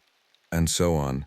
Until us. I looked around the cabin, at the walls that suddenly felt very thin, at the windows that suddenly seemed more like glass than barriers. The previous ranger came out of the forest screaming. Or maybe he drove into a tree on purpose. Douglas nodded slowly. "Maybe." That night we moved the furniture to block the doors. We set the rifle and a machete within immediate reach. We kept all the lights on, which wasted generator fuel but which neither of us was willing to sacrifice. The darkness felt like a thing with intention now, something with teeth and breathing and purpose. The sound came at 11:47 p.m. It didn't come from across the lake. It didn't come from the forest beyond the clearing. It came from directly beneath the cabin, from the crawl space under the floorboards where the journals had been hidden, where the foundations were hollow and dark. The vibration of it shook dust from the ceiling. It was the sound of something that wasn't calling anymore. It was the sound of something vocalizing directly to us, in our space, beneath our feet. It was the sound of something saying, "I am here, I am beneath you, you cannot leave." Douglas grabbed the rifle. I grabbed the flare gun and the machete. We stood in the middle of the kitchen, weapons raised toward the floor, listening to the sound reverberate through the structure of the cabin itself. When it stopped, we heard something worse, the sound of something dragging itself through the space beneath the floorboards. Something large, moving across the wooden supports, moving from the eastern side toward the western side, moving in the direction of the bedroom. The roof, Douglas said. Up. Now. We moved fast. The cabin's attic access was in the bedroom closet. Douglas pulled the ladder down and we climbed, pulling the ladder up behind us. The attic was narrow and dark, lit only by the faint glow of light coming through the eaves where the roof met the walls. Below us, in the bedroom and beyond, we heard it emerge from beneath the floorboards. The sound was liquid and wet, the sound of something pulling itself upward through tight spaces. Then silence. Then the sound of the mattress moving, springs protesting as weight settled onto them. Then breathing. The breathing was heavy and deliberate, with an odd snoring quality to it, like air moving through nasal passages that were partially obstructed. It moved through the bedroom, the breathing audible from different locations as the thing explored the space where we had been sleeping. In the darkness of the attic, Douglas had his hand on the rifle, but both of us understood that we couldn't use it here. A shot in an enclosed space in the attic would be suicide. We sat in absolute silence, watching the shape of the ceiling, watching for the attic access to move. The breathing continued for hours. It never approached the closet. It seemed content to explore the bedroom and the rest of the cabin, moving through the spaces we had occupied, learning the structure of our habitation. Around 4 in the morning, we heard it leave. The sound of something moving back toward the crawl space, the slow drag of it descending, the final vibration as it dropped down beneath the floorboards. Then nothing. We left the attic at dawn. Douglas called the district office immediately. He told them we were evacuating, that the phenomenon had escalated beyond observation into direct threat. The response was bureaucratic. We were advised to wait, that a team was being assembled, that we needed to stay in place to maintain the site for investigation. Douglas told them we were leaving anyway. He told them if they wanted his cooperation, they could pick us up at the main road by 6 p.m. We packed what we could carry. I took the journals, the equipment, the observations. Douglas took the rifle and the thermal cameras. We locked the cabin, though we both understood that locks meant nothing if the thing could access the crawl space beneath the floorboards. We had 2 hours of hiking ahead of us before reaching the truck. The forest during daylight seemed almost normal. The trees stood where they always stood. The birds sang. Nothing visible had changed. But the landscape felt different now, oppressive in a way that had nothing to do with weather. It was the knowledge that something in the forest was aware of us. Something knew we were leaving. We moved fast, staying on the trail, making no unnecessary stops. Douglas had the rifle across his body, and I kept the machete loose in my hand, though both of us understood that neither weapon would help us if the thing decided to move. It was 4:47 p.m. when we reached the truck. The drive out was tense and silent. I kept checking the mirrors, watching the forest that extended on either side of the fire road.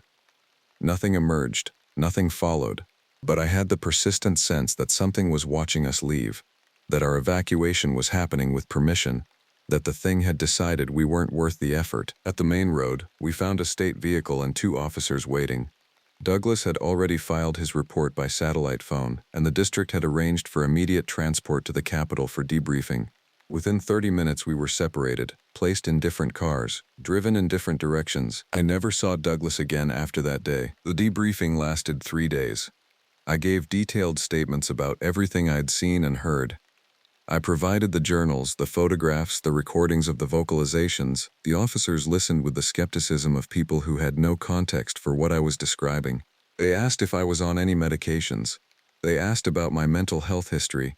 They asked if I had been consuming alcohol. When I refused to answer some questions and became frustrated, they marked in their report that I showed signs of stress-induced paranoia. The official conclusion, delivered to me on the 3rd day, was that there was likely a large predator in the Appalachian National Forest, possibly an escaped exotic animal or possibly an undocumented population of a known species. The state would increase monitoring and enforcement in the region.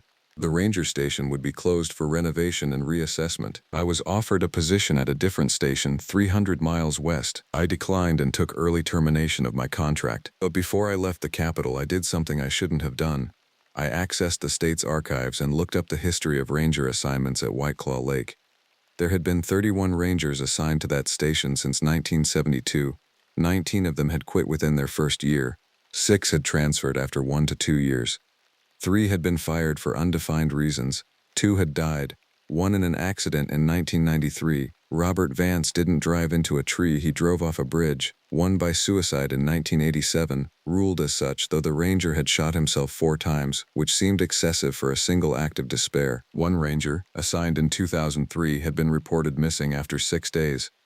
His body was found 3 weeks later in the lake, drowned, though he was an experienced swimmer and had no history of depression. The pattern extended back decades. I went back to North Carolina, back to the cabin I'd rented before taking the job.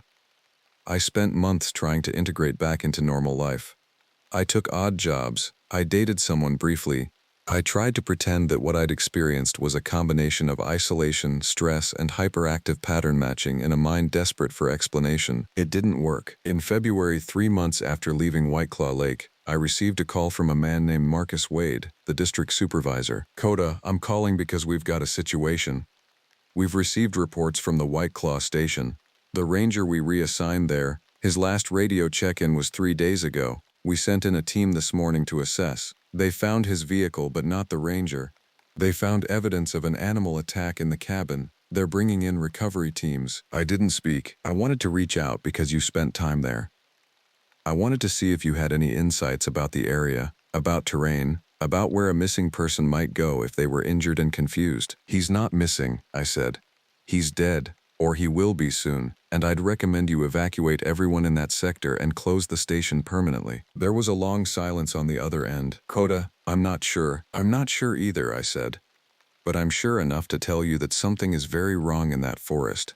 Check the historical records. Check how many rangers have quit. Check how many have died. Draw the line and see where it leads." I hung up before he could respond. 2 weeks later, I read in a regional news outlet that the missing ranger had been found deceased in White Claw Lake. The cause was drowning, though the circumstances were described as suspicious. The station was being closed for indefinite restoration and environmental assessment. The story didn't make the state capitol papers. It didn't make regional news beyond a brief mention. It was just another missing ranger, just another tragedy in a remote mountain station. I thought, after leaving, that I was safe. I thought that distance and the simple act of not being in that place anymore would be enough to put it behind me. I thought I could build a normal life, and that the experience would fade into something manageable, something I could contextualize as an aberration rather than a revelation about the world. I was wrong. 3 months after the ranger's body was found, I started seeing the tracks. The first one was in the mud near a hiking trail I frequented just outside the town limits. A print, 18 inches long, with 5 toes and curved claws.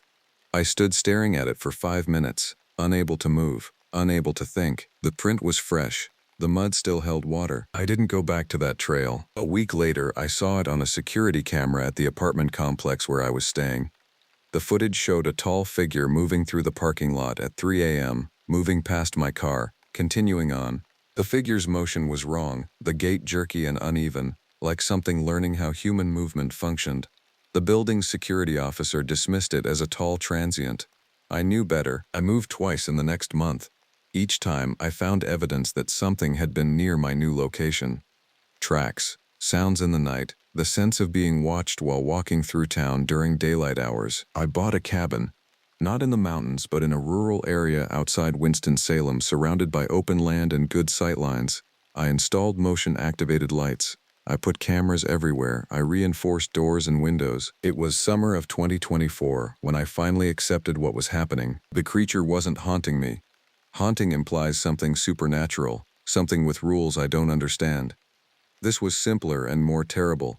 I had seen it. I had confirmed its existence with my presence at its territory, and now it had marked me, the way predators mark territory or prey. I had become part of its awareness. The night it came to my cabin in North Carolina, I was ready. I saw it approach on the camera feed at 11:33 p.m. It emerged from the tree line at the western border of my property, moving with that jerky, uneven gait. Under the porch lights, I could see details that the darkness at White Claw Lake had mercifully obscured. The body was roughly humanoid but proportionally wrong, the head too large, the shoulders too narrow relative to the hips. The arms were too long and bent at odd angles, the fingers extended as though they could stretch impossibly far. The skin, what I could see of it, appeared to be a mottled gray-brown, with patches of hair or fur that looked matted and diseased. It walked to the porch and stopped. It stared directly into the camera, and I felt something like recognition occur. It knew I was watching. It was performing for the lens. Then it raised one long arm and drew something across the front of the cabin. A mark, a claim, a message written in something dark that might have been blood or might have been something else. It didn't try the door. It didn't attempt to break the windows. It simply stood there, letting me see it, letting me understand that walls and locks and cameras and distance meant nothing. After 30 minutes, it turned and walked back into the tree line. I called the police. They came and found nothing except for the mark on the cabin, which was blood, which could have come from anything. They suggested that I might consider leaving the property, and one officer asked if I was currently seeing a mental health professional. I didn't call again. Instead, I began to prepare. I studied the journals I'd taken from White Claw Lake. I researched old accounts of Wendigo sightings, reading through centuries of indigenous stories and colonial-era accounts. The pattern was consistent. The creature was an entity of hunger and territory, intelligent but driven by instincts so alien that human logic couldn't predict its behavior. It killed, it claimed, it marked place and people as belonging to its domain, and it never forgot. I also researched something else, what Robert Vance had been studying in those final entries. The behavior of the creature suggested it followed a circuit, a route around the lake that took 5 to 6 weeks to complete, which meant the creature's presence wasn't random. It was territorial in the most literal sense, patrolling borders, checking on what belonged to it, which meant there might be other places where it had established territory, other lakes, other ranger stations, other isolated locations where people had been slowly driven mad or dead over decades. I wrote down everything I could remember about the journals. I compiled my observations into a detailed report that I've kept backed up in multiple locations and given to trusted individuals with instructions to publish it if anything happens to me. Because now I understand why I really took the job in Appalachia. I understand why, at the moment I was supposed to be building a normal life, something in me broke and insisted on isolation and wilderness and remote places. I understand now that some things can reach across miles and years and find you wherever you run, because they've already marked you. The creature hasn't come to the cabin in North Carolina since that first night. The tracks appear occasionally, around the perimeter, a reminder of presence. Sometimes I hear sounds in the forest that might be it, or might be my mind interpreting every unusual noise as confirmation of a threat. The uncertainty might be the worst part. Not knowing if it's coming back, not knowing if it's content to watch, or if it's hunting, or if it's waiting for something specific. I haven't quit this job. I haven't run further. I've built my cabin strong and kept my lights on, and I've started a journal of my own, documenting everything. If another person reads this, if another lost ranger finds this account, let me tell you what Robert Vance never wrote but what I now understand. The thing in the forest doesn't hunt by attacking. It hunts by making you aware of it. It hunts by establishing itself in your mind, by making every dark sound carry meaning, every shadow move with intention. It hunts by ensuring that you can never feel safe in any place for the rest of your life. And sometimes, in the deepest part of the night, I wonder if it's still out there following its circuit, passing through places where rangers lived and quit and died. I wonder how many other people are living with the knowledge of its existence, scattered across the country, isolated and afraid and unable to explain what they've seen. I wonder if the more I write about this, the more I document it, the more real it becomes, and the greater the chance that it will come for me again, drawn by attention like a predator to a struggling animal. But I write anyway because someone needs to know the truth about White Claw Lake. Someone needs to warn the next person who takes that job. Someone needs to understand that in the deep forest, in the spaces humans don't belong, there are things older and hungrier than we are, and sometimes one of them decides that you belong to its territory now. Sometimes it marks you, and you spend the rest of your life knowing that you've been claimed. And sometimes, late at night when the wind moves through the trees around my cabin in North Carolina, I think I hear that sound again. The low moan building into something between a howl and a scream, the sound of something patient and hungry and utterly unmoved by human fear or human resistance. The sound of something that owns me now, in the way that a hunter owns prey that has been marked for taking. The sound of the visitor, reminding me that nowhere is truly far enough, and nothing I build will ever be strong enough to keep it out. I took the job at Sutton Ridge because I needed to disappear, not in the dramatic sense people imagine. I didn't flee from the law or a failed marriage. I ran from the weight of too many voices, too many eyes, too much certainty about who I was and what I should become. After 8 years working seasonal positions across different parks, Yellowstone, the Tetons, smaller forests in Colorado, I'd accumulated enough credentials to qualify for a permanent ranger position. When the opening came at Sutton Ridge in the northern Appalachians, it felt like the universe offering an escape hatch. The base camp sits at the edge of a 12,000-acre protected wilderness.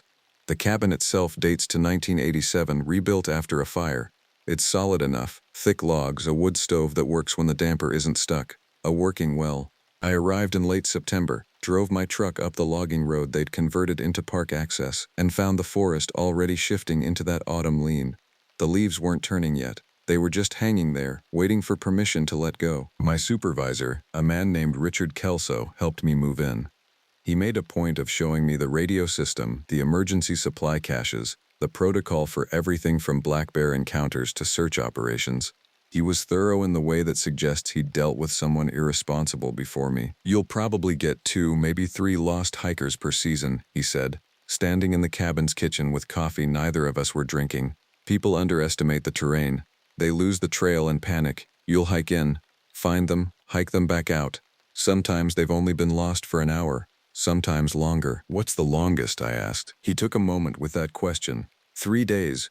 Older woman named Patricia Hearn found her about 2 miles from the Ashford Trail, sitting under a pine. She had a broken ankle, some dehydration, but she was alive. Stayed calm, rationed her water, waited. "What happened to her?" "She recovered fine," Richard said.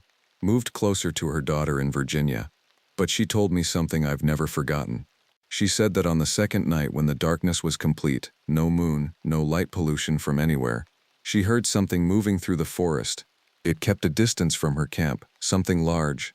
She heard it pushing through brush, and she heard something else." "What else?" She described it as breathing, deep breathing, like something was standing just outside her ability to see it.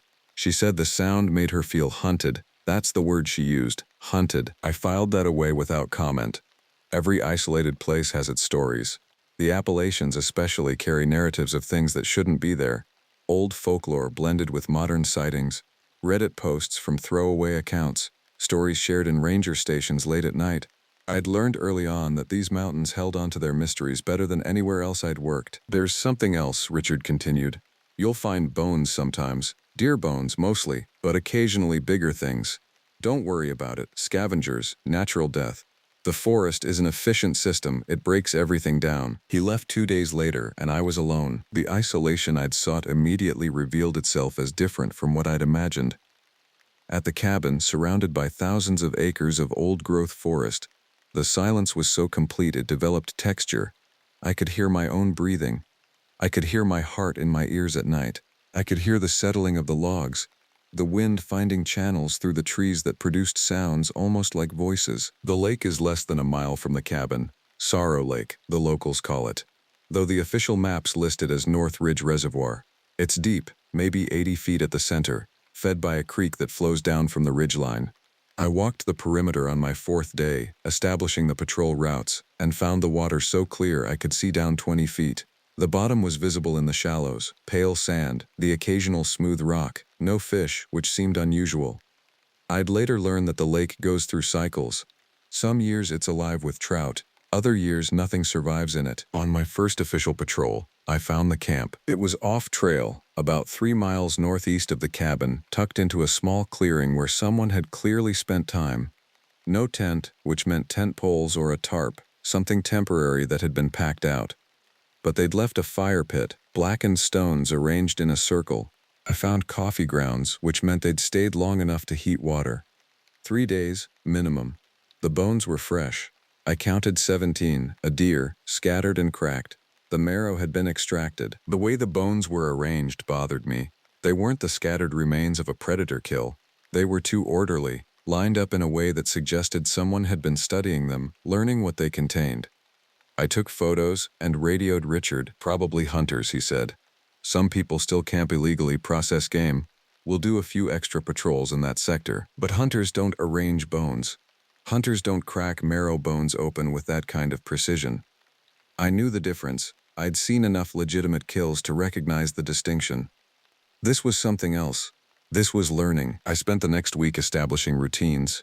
I'd wake at 5, make coffee, review the weather and any emergency alerts. I'd patrol different sectors, marking trails, checking bridges, taking counts of wildlife. I'd radio in my position twice daily. I'd cook simple meals and read at night, books I'd brought to fill the hours that stretched longer than they should have. On day 9, a family arrived. They pulled into the small visitor area near the cabin's turnoff around noon. Sedan with out-of-state plates, towing a small trailer. 2 adults, 2 children, a boy maybe 8, a girl around 11. They were from Ohio, they told me. First time at Sutton Ridge. They'd heard it was less crowded than the more famous parks, more authentic wilderness experience. I helped them get oriented, marked the easiest trail for their kids, the Ashford Loop, 3 miles of relatively flat terrain with good markers. They seemed competent enough, decent boots, proper supplies. The father had a map and compass.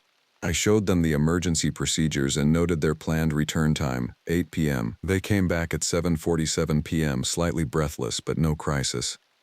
The kids were tired and happy. The father shook my hand and thanked me for the recommendation. They drove away, and I watched them leave with the odd sensation that I'd narrowly avoided something, not that they were in immediate danger. Something less definable. The forest had let them go. That night I couldn't sleep. I lay in the cabin listening to the darkness, thinking about Patricia Hearn's story, the breathing in the woods. I thought about the arranged bones. I thought about the lake that sometimes supported no life at all. Around 3 in the morning, I heard something moving through the forest near the cabin. It was large enough to be audible despite the distance. I heard brush being displaced, the crack of a dead branch. I grabbed the flashlight and went outside. The beam showed nothing but trees. The movement had stopped. I stood there shirtless in the September cold, listening, and heard only the normal night sounds. But the impression lingered. Something had been there. Something had been close. I went back inside and locked the door. A useless gesture in the middle of thousands of acres of forest, but it helped. The next morning brought a call. Richard's voice on the radio was different, tighter. "We've got a missing person report. Hiker named Marcus Verne didn't return from a solo trek at Sutton Ridge. Last confirmed position was the North Rim Trail. His family reported him missing this morning when he didn't arrive home." The North Rim Trail. That was less than a mile from where I'd found the bones. "How long has he been missing?" I asked. "Best estimate, since yesterday evening. Could be more depending on when he actually went out. I'm dispatching search and rescue from Black Rock Station. They'll be there by noon. You start from the North Rim access and work south. Mark anything unusual." I found Marcus's car first, parked at the North Rim lot. 2-year-old Honda, nothing unusual inside. His hiking boots were gone, which was at least confirmation he'd gone into the woods. No note, no indication of how long he planned to be out. The North Rim Trail climbs about 1,200 feet over 4 miles. It's well maintained enough to follow without difficulty, but it's isolated. Few hikers tackle it in the off-season. I started at 9:30 a.m., calling Marcus's name at intervals, checking the path for any sign of disturbance. Nothing for the first 2 miles. Then I found his jacket. It was draped over a low branch maybe 15 feet off the trail, in a spot where no reasonable person would hang their jacket. It wasn't tied there. The branch passed through a sleeve. It was hung with the kind of deliberation that could only be intentional. The fabric was dry. It smelled like him, like sweat and detergent and human musk. I called it in to Richard. "Don't touch anything," he instructed. "Stay in that location. I'm sending Sarah Chen from the search team up to you. ETA 30 minutes. Sarah arrived with a German Shepherd mix, a professional who'd been doing this work for 15 years. She studied the jacket with experienced eyes. "This doesn't feel right," she said. It wasn't a professional assessment. It was instinct.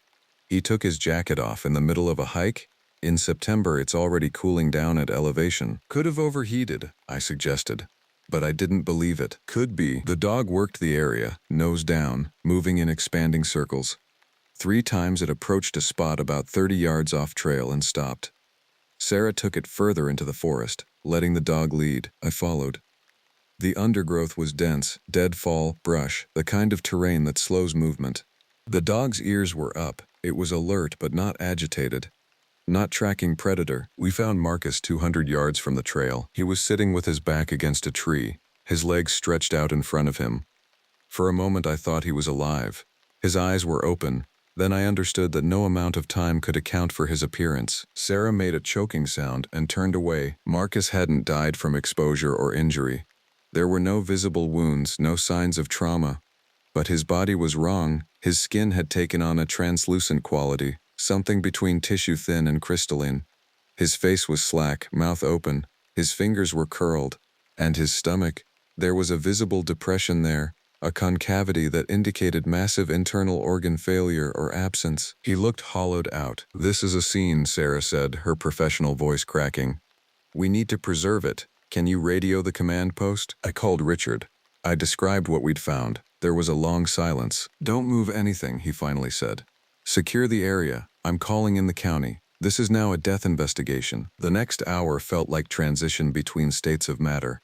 Police arrived, a county medical examiner, a forensics team, the forest filled with official presences.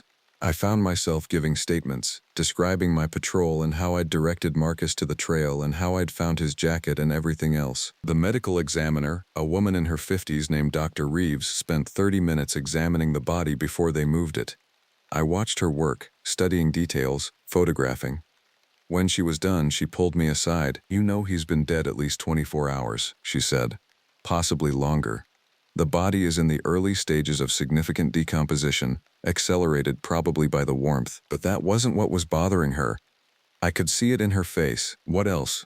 I asked. "His organs are essentially missing, not removed surgically. It looks like they were consumed from the inside. His stomach lining is shredded. Both lungs are deteriorated. The heart is still present but severely damaged. I've never seen anything like it." She paused. "Have you?" I told her about the bones I'd found, about the arrangement, about the pattern. "I want to see that site," she said. We walked it together, Sarah, Dr. Reeves, myself, and 2 deputies. The bones were still where I'd left them, undisturbed. 17 pieces, marrow extracted, arranged in an almost deliberate pattern. Dr. Reeves photographed them extensively. "Deer," she confirmed. "Maybe 18 months old, dead for weeks. The degree of decay and the state of the bones suggests it wasn't a normal predator kill." She looked at me. "It looks like learning behavior." "Learning what?" one of the deputies asked. "How to kill efficiently," she said. "How to extract nutrients. How to work with the body." Sarah stood a distance away, the dog sitting beside her. The dog had gone quiet since finding Marcus. It wouldn't enter that clearing. We had to carry the bones out, place them in evidence bags, leave the site empty. By evening, the North Rim sector had been cordoned off. The news had reached the local stations, and by morning we'd have media. Missing hiker found dead. Mysterious circumstances. The Appalachians had another mystery to feed the internet's appetite for the unexplained. But I knew something none of them knew. The bones had been hunted weeks ago. Marcus had died on the trail. Whatever had killed them both was still hungry. Richard pulled me aside before the official search was officially concluded. "I need you to tell me if you believe in coincidence," he said. We were standing in the cabin, the door closed. Outside, the forest was transitioning toward evening. The quality of light through the trees was turning amber. "What do you mean?" "I've been a ranger for 31 years, he said. "In that time, I've supervised 17 rangers across 3 different park systems. You know how many of them reported mysterious activity in the first 3 weeks of employment?" "How many?" 3. You're going to be the 4th. And I'm going to tell you what I told the others because it's the right thing to do." He told me about the previous rangers. There had been one at Sutton Ridge 8 years prior, a man named Garrett. He'd lasted 6 weeks. He'd reported finding bodies of small animals that appeared to have been systematically dismembered. He'd heard sounds in the night that he couldn't identify. He'd become increasingly unstable, reported seeing shapes moving through the forest that were bipedal and wrong. Richard had recommended he be reassigned. Garrett had taken a different job in Arizona. According to Richard, he'd left the NPS entirely within a year. "The Tetons had one," Richard continued. "Named Morrison. Same pattern. Strange deaths of animals, sounds. A growing conviction that something was happening in the wilderness that violated natural order. Morrison requested a transfer after 4 months. And the third, that was at a national forest in Oregon. Rangers named Kessler, lasted 2 months. But Kessler did something different. He actually tried to investigate, spent his off time researching the area. He found old reports, going back to the 1970s, occasional deaths. Hikers who died of apparent starvation while alone in the forest. Animals with impossible injuries. He found something called the cascade phenomenon in a very old Forest Service report, an internal memo suggesting unusual wildlife behavior and mortality rates in certain sectors. What happened to Kessler? He quit. Sent a final report saying the forest was not suitable for human habitation and that the service should consider restricting access to the central sectors. Management ignored him. The forests still operate normally. People still hike there. But Kessler was certain something was fundamentally wrong. I listened to this in silence. Why are you telling me this? Because you're going to start noticing things. You're going to see patterns that might be coincidence or might be something else. And you need to decide in advance what you're going to do with those observations. What should I do? That depends on whether you believe in the world as it's officially described, Richard said. Or whether you're willing to see something that doesn't fit the approved narrative. He left the cabin with that, and I was alone with it. I spent the following week doing my job exactly as prescribed. I patrolled. I submitted reports. I assisted the county's investigation into Marcus Verne's death, which remained officially inconclusive but was being written up as a sudden cardiac episode exacerbated by environmental exposure. The body had been evacuated. The jacket had been returned to his family. The case had been processed, but I'd started noticing, in a sector 3 miles east of Sorrow Lake, I found more bones, not arranged this time. Scattered, still relatively fresh. A medium-sized mammal, maybe a coyote or young bear, the bones showed the same evidence of systematic extraction. I photographed them and didn't report them. In my 3rd week, I encountered the tracks. I was on the eastern perimeter of the main patrol area when I saw the prints in soft ground near the creek. They were 3-toed, too large for any cat, too shaped to be bear. They looked almost like bird prints, talons, weight distributed differently than typical predator tracks.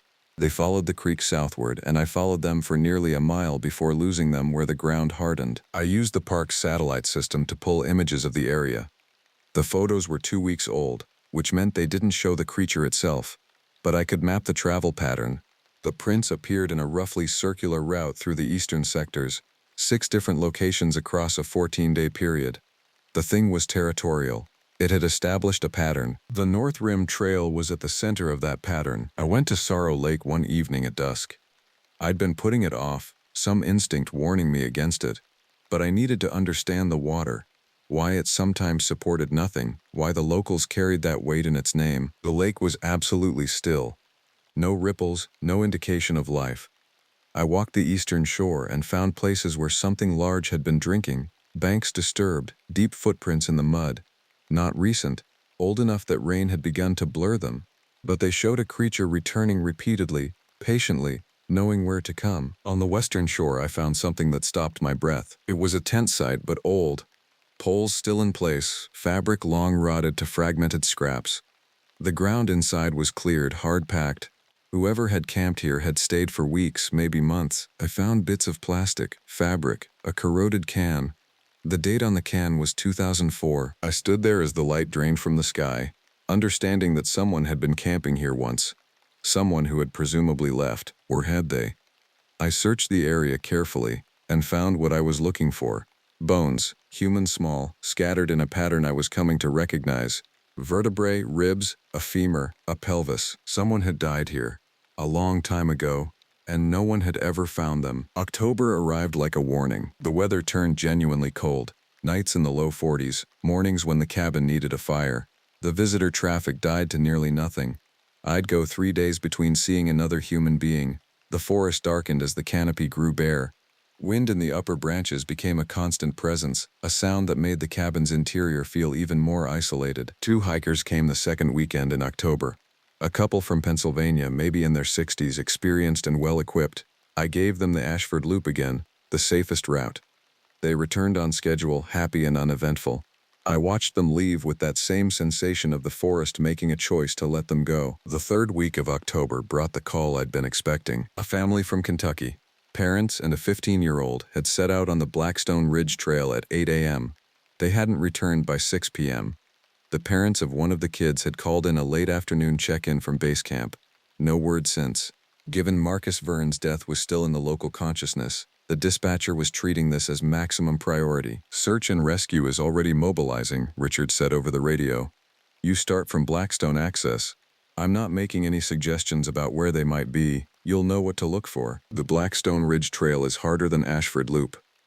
6 miles, with significant elevation change, exposed sections. It was cold enough that afternoon that hiking it in inadequate clothing would be a problem. I found them as the sun was setting, not on the trail. Off-trail, about a half-mile west of the ridge proper, in a boulder field that would be hell to navigate in daylight, worse in darkness. The mother was trying to maintain group discipline, They'd huddled together, the teenage girl shaking, the father injured. His leg was badly broken, an obvious compound fracture of the tibia. They'd rigged a tourniquet from jacket fabric, blood black on the fabric in the failing light. "We heard something," the mother said when she saw me. Her voice was steady, but underneath it was something else, a kind of controlled horror. "We were on the trail, and we heard something moving through the forest. It was calling." I know that sounds insane, but it was making sounds that were almost like calls. High-pitched, repetitive. My daughter panicked, ran off trail. We had to get to her. My husband fell getting down the slope. "Where are the sounds now?" I asked, already calling in their location to command post. "They stopped about 30 minutes ago," the mother said. But we could feel it watching. Even after the sound stopped, I could feel something observing us. Does that make sense?" "Yes," I told her. "It makes sense." Search and rescue arrived within 90 minutes. They brought a stretcher and a medic. The father was examined, stabilized, and evacuated via rescue helicopter that landed in a clearing a mile away. The mother and daughter were walked out by 2 professional rescuers. I accompanied them, maintaining perimeter, watching the darkness. We didn't see the thing, we didn't hear it, but I felt it, that weight of observation, the sensation of attention focusing on us through the trees. It knew we were there, and it was deciding whether to act. In the end, we made it out. The family was taken to a hospital in the regional center. They'd eventually give statements, descriptions of the sounds, the sensation of being hunted, the fear that had driven them off trail into terrain that broke the father's leg.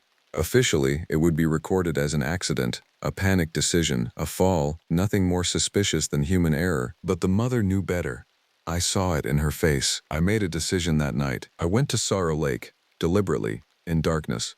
I brought a flashlight and a knife and a photograph I'd found in the old papers of Kessler's report, which Richard had provided me before leaving. The photo showed something in the distance, a shape in a forest clearing, caught mid-stride. It was bipedal but moved with a biomechanics that was wrong. Its posture was predatory, and its size was enormous. 12 feet tall, maybe more. I found the tent site again. I searched it carefully. I found more bones, more evidence of a human habitation that had ended in scattering and absence. And I found something else, carved into a large boulder, faded but clear, a name, David Cray, and a year beneath it, 1993. I radioed Richard. "I found evidence of a previously unreported missing person case," I said. "David Cray, 1993. There's a campsite at Sorrow Lake with human remains and personal artifacts. I'm photographing everything." There was a long silence. "Don't," Richard finally said. "Mark the location in your records, but don't photograph. Don't report it to the county. Don't do anything that brings official attention to that site." "Why?" "Because I already know about David Cray. Because the Forest Service has known about David Cray for 30 years. Because some discoveries don't serve any purpose except to terrify people without offering them any ability to act on that terror." "What is it?" I asked. "What's in these woods?" "I don't know," Richard said. "I've been trying to answer that question for 15 years. Kessler thought it was something introduced, something that escaped from a wildlife facility or indigenous to an area that humans shouldn't have accessed. Morrison thought it was something that had always been here that we were just finally noticing. Garrett thought it was something that wasn't entirely biological, that didn't follow the rules we expect." "What do you think?" "I think it's hungry," Richard said. "And I think it's intelligent in a way that doesn't match human intelligence. I think it's learning from us, how we hunt, how we move, what we taste like. Every hiker it kills teaches it something. And I think one day it will decide we're worth the effort of actual predation, not just investigation. We need to stop it." "How?" Richard asked. "What are you going to do? Call animal control. Tell the state wildlife department that there's a creature in the Appalachians that doesn't appear in any taxonomy and that kills people in ways that defy medical explanation. You'll be removed from your position." Kessler tried. He reported everything. They responded by suggesting he was experiencing stress-related psychological episodes. The Forest Service doesn't acknowledge anomalies, they manage the narrative instead. I stood at Sorrow Lake, listening to him, understanding the trap I'd walked into. "I want to leave," I said. "You can," Richard said. "You can request a transfer, take a different position. You can pretend you never noticed anything unusual. Or you can stay and do what the 3 before you couldn't. Learn enough to actually understand what we're dealing with." "For what purpose?" "Because maybe the 4th person will succeed where the others failed." Because maybe you're the one who figures out how to protect people from something that's intelligent enough to learn our patterns but simple enough to be outmaneuvered. If we understood what it was. I stayed. The decision to remain at Sutton Ridge wasn't courage or duty. It was something closer to compulsion.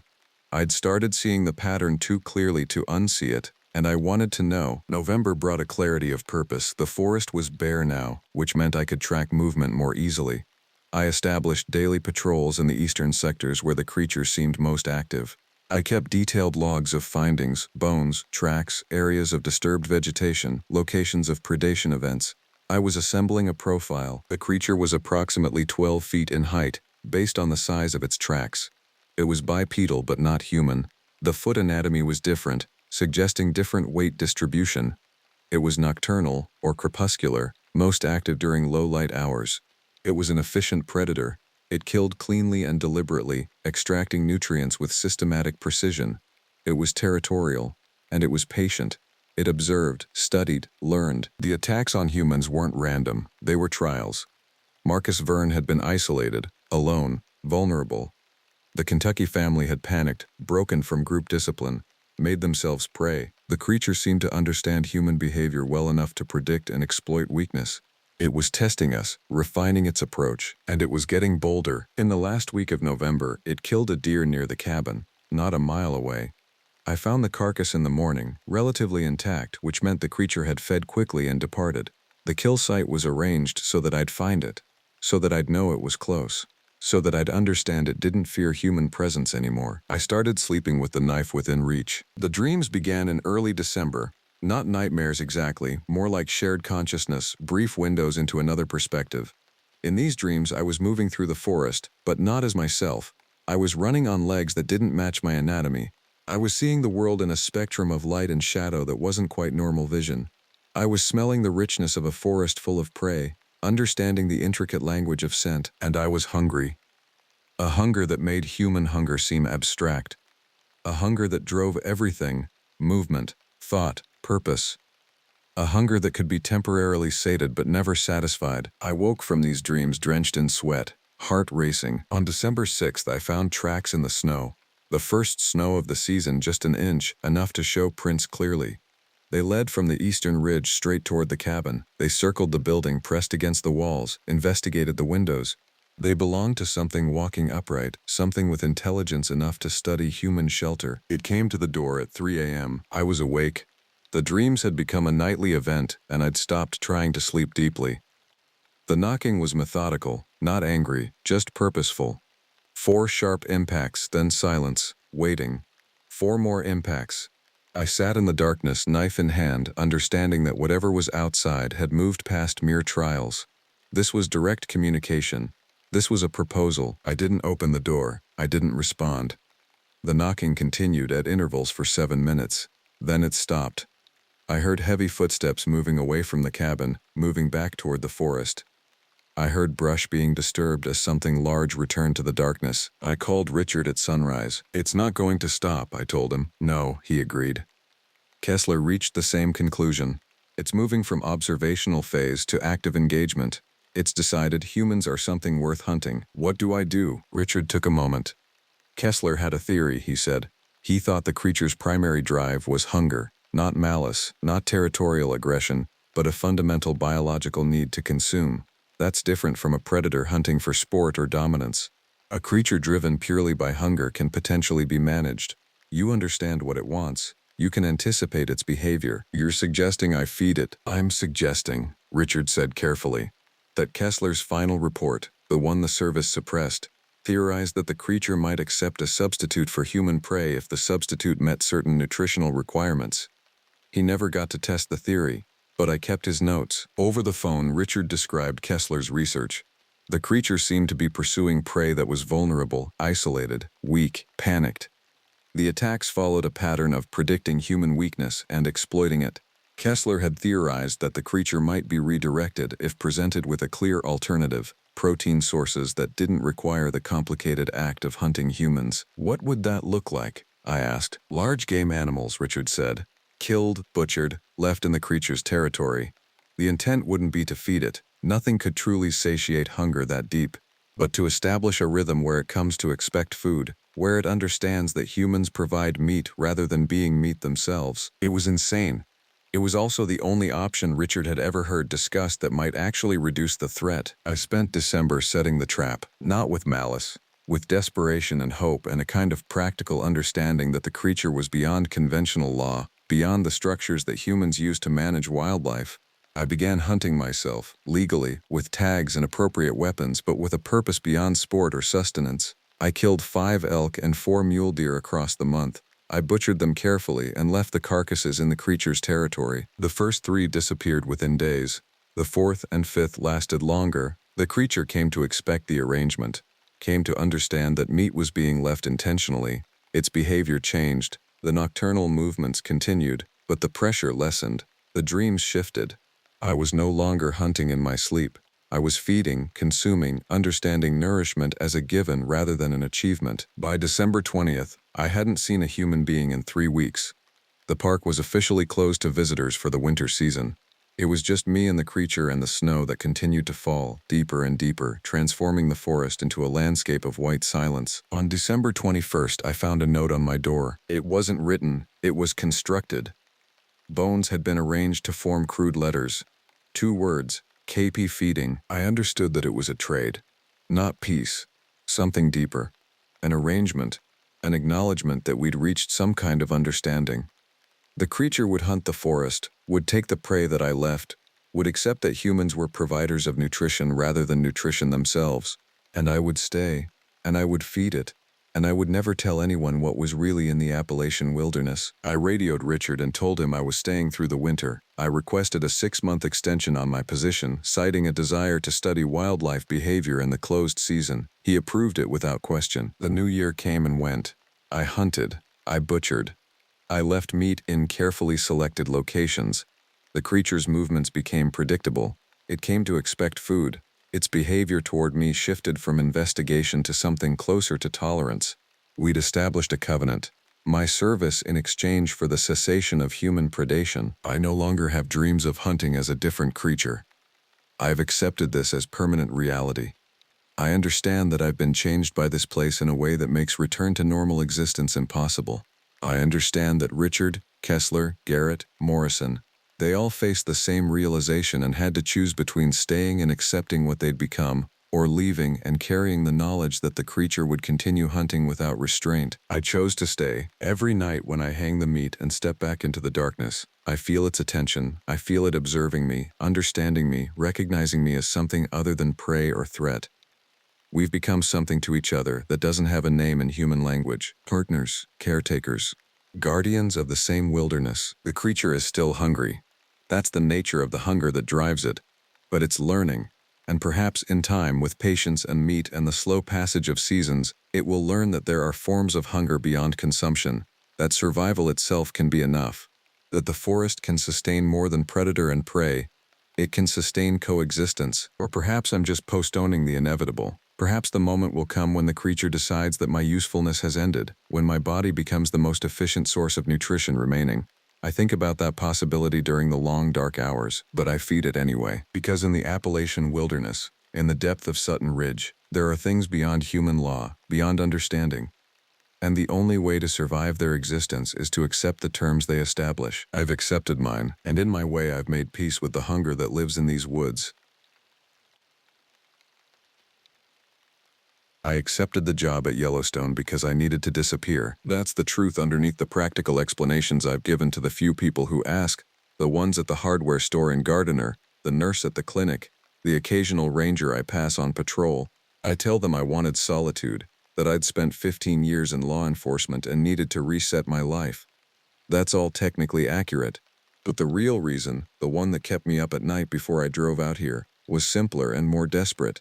I needed to become someone who didn't exist in the places where people looked for me. My name is Kota, though I was born Marcus Reeves in Des Moines, Iowa. I changed it legally in 2019, claiming my paternal grandmother's Osage heritage, which was true though she'd been 5 generations removed from tribal lands. It felt honest enough at the time. Now, standing at the edge of the northern boundary of Yellowstone, watching steam rise from the geothermal vents in the distance, it feels like the name of a different person. I suppose that was the idea. The cabin was assigned to me sight unseen. I'd applied for the position through an online form, interviewed with a tired-looking district supervisor named Robert Velez over a video call, and received my assignment letter 6 weeks later. Most permanent ranger positions have waiting lists. Kota Ridge Station didn't. It sat at the far northern edge of the park's managed territory, a location so remote that the Park Service had decommissioned it in the early 2000s. When they recommissioned it in 2021, they struggled to find permanent staff willing to take it. I understood why the moment I drove the final 2 miles up the mountain road and saw it. The cabin itself was built in the 1970s, a squat, functional structure of weathered wood and a metal roof that had oxidized to the color of old blood. It squatted against the mountainside like something reluctant, windows facing south where the view opened across a vast expanse of dark pines. There was a lake below, invisible from the cabin but audible in certain wind conditions. I'd hear it over the next weeks as a low susurration, like something breathing. The nearest town was Gardiner, 53 miles away. The nearest ranger station was at Mammoth Hot Springs, 38 miles south. During winter, the road closed entirely. The isolation was intentional.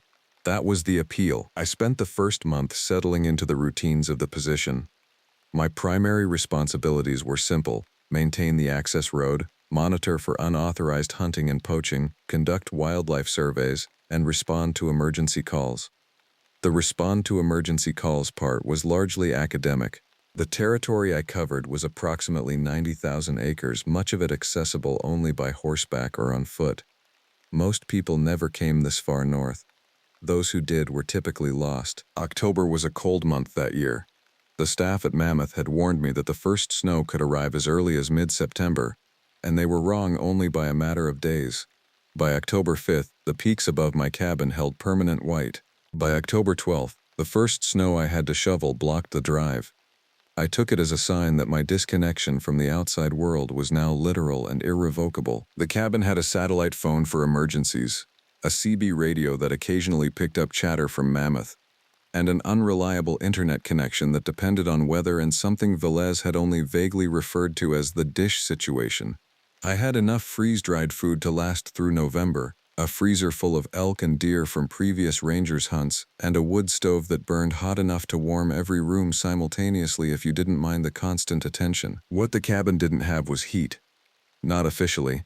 The pipes froze the first time I left it unoccupied for more than 3 days. That's when the hiking party called in on the satellite phone on October 17th. The call came at 4:47 p.m. The woman who called identified herself as Dr. Patricia Voss, group leader for what she described as a wilderness seminar. They were 12 people total, she said, crossing the northern ridgeline to study subalpine ecology. They'd left their checkpoint at Mammoth at 6 a.m. that morning with permits for a 3-day expedition. They should have reached their designated campsite by noon. We got turned around, she said. Her voice came through the satellite connection with frequent crackling interruptions. The trail markings weren't where they were supposed to be. We've been hiking 6 hours in what we think is the right direction, but the terrain keeps changing. I don't think we're on any maintained path anymore. I pulled up the topographic map I kept pinned to the wall above the main table in the cabin. The forest north of my position was a maze of old logging roads, avalanche paths, and areas where the terrain simply gave up any pretense of knowability. The ridgeline she was describing was almost directly north, roughly 12 miles from my position as the crow flew, but closer to 30 miles by any trail I knew. "Can you tell me what you see?" I asked. She described a ridge, a valley opening to the east, dead lodgepole pines scattered like bones across a slope. The description could have matched 100 locations in that forest. I told her to stay put, to get the group together in a defensible location, a clearing if possible, away from dense timber. I told her I would come to them in the morning, that it was too late to begin a search in the dark, and that moving around at night in unfamiliar terrain was the fastest way to get someone seriously hurt. "How many of you are equipped for an overnight in the cold?" I asked. A pause. Then, minimal. "We didn't anticipate this." Of course they didn't. None of them ever did. I told her to gather wood, to get a fire going immediately if they could, and to prepare for temperatures that might drop into the low 20s overnight. I got her GPS coordinates by having her read off the numbers on her handheld unit, though the accuracy in that kind of terrain could be off by 100 yards or more. I promised I'd reach them by mid-morning. After I hung up, I sat for a long moment at the table, listening to the wind push against the cabin's western wall. The temperature outside was already dropping, Weather reports from Mammoth had predicted clear skies for the next 3 days, which meant visibility would be good but the nighttime cold would be severe. I had hiked into that area twice before, once in August of my first month and once in early September. The second hike had troubled me in ways I couldn't quite articulate to myself. I'd been conducting a wildlife survey in the high meadows, counting elk, mapping water sources, and generally trying to establish baseline knowledge of the territory. I'd followed what I was reasonably sure was a historic ranger trail, though it hadn't been maintained in at least 5 years. That's when I saw the trees. There were probably 100 of them, or maybe more, I didn't count. Aspens, mostly, with some lodgepole pine. They were dead, but they'd been dead for a long time, their bark gone, their wood turned gray. They stood in what looked like a deliberate arrangement, though I couldn't imagine what kind of deliberate would produce that pattern. They pointed inward toward an empty space in the middle of the stand. Not toward a center point exactly, but toward a general region, like fingers tensing into a claw. The grass in that clearing was discolored, bleached out, the kind of whiteness you see in areas where topsoil has been stripped away by water or wind. There was a smell there too, though it was faint enough that I questioned whether I was actually smelling something or simply expecting to based on the visual wrongness of the place. I spent perhaps 10 minutes there, then I left. I didn't mark it on my map. I didn't mention it in my report to Mammoth. I told myself I was being silly, that dead trees arranged at odd angles was probably just the consequence of wind throw and time. Now, lying in bed that night listening to the wind, I found myself thinking about that clearing again. I wondered if Patricia Voss's group had somehow wandered near it. I wondered if that's what she meant when she described the terrain changing. I fell asleep somewhere around midnight. After a dinner of canned stew and whiskey, I started out at first light, following the GPS coordinates Voss had given me and my own knowledge of the terrain. I carried emergency supplies, a high-powered rifle, and a handheld radio with a range of about 5 miles if the conditions were good. The weather had cooperated. Clear, cold, with the kind of visibility that lets you see a single raven 3 miles distant. The snow from earlier had mostly melted at lower elevations, though it remained in patches where the sun didn't reach. The landscape at that elevation is not friendly. It's not hostile in any active way. The trees aren't trying to kill you, the rocks aren't conspiring against you, but it offers no assistance either. The forest is so dense in places that you lose sight of the sky.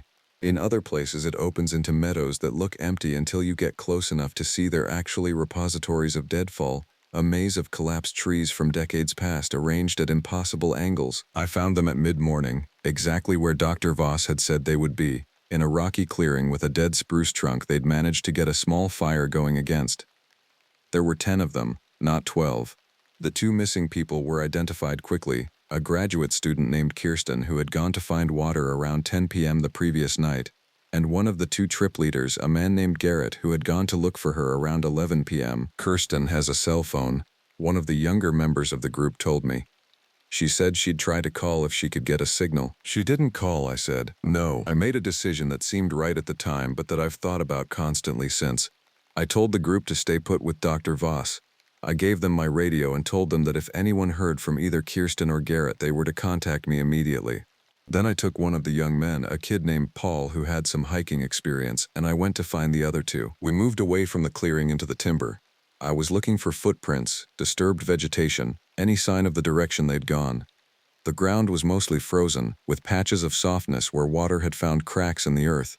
In those soft places, I found tracks. Not the clean impression of boot prints, but something else. Bare earth compressed in shapes that might have been footprints if footprints were much larger than any human foot I'd ever encountered. The tracks went north, deeper into the dense forest. They were fresh, made perhaps within the last few hours. And they were accompanied by something else. Small breaks and low-hanging branches about 8 feet from the ground, as though something had been moving through the forest without regard for the vegetation in its path. What are those? Paul asked. Probably wildlife, I said. What kind of wildlife breaks branches at that height? I didn't answer. I was trying to remember the exact appearance of the clearing I'd found in September, trying to remember whether the dead trees had pointed north or in a different direction. The shape of the forest at that elevation seemed to shift in my memory, rearranging itself into configurations that made less sense the more I tried to focus on them. We followed the tracks for about 3 miles. The forest was growing older in a way I can't quite describe. The trees thicker, their trunks wider, the canopy darker. The snow was deeper here, and the tracks were more obvious, larger and more widely spaced, as though whatever made them had been moving faster. That's when I heard the sound. It came from ahead of us, somewhere in the densest part of the timber. It wasn't a growl or a roar or any noise I could accurately categorize. It was multi-layered, almost musical, a kind of hollow keening that had beneath it a deeper resonance, like two sounds playing over each other. The sound of something calling to itself, or to something else. Paul grabbed my shoulder. "What is that?" "I don't know," I said. The sound stopped. The silence that followed was worse than the sound had been. I made another decision, one that I've never quite forgiven myself for. I told Paul to head back to the group, to tell them I was going to follow the tracks to find Kirsten and Garrett. I told him that if I didn't contact the group by sundown, he was to use the radio to call for a helicopter search and rescue. "You can't go alone," Paul said. "Watch me," I said. I pressed forward while he turned back, and the forest seemed to recognize the decision.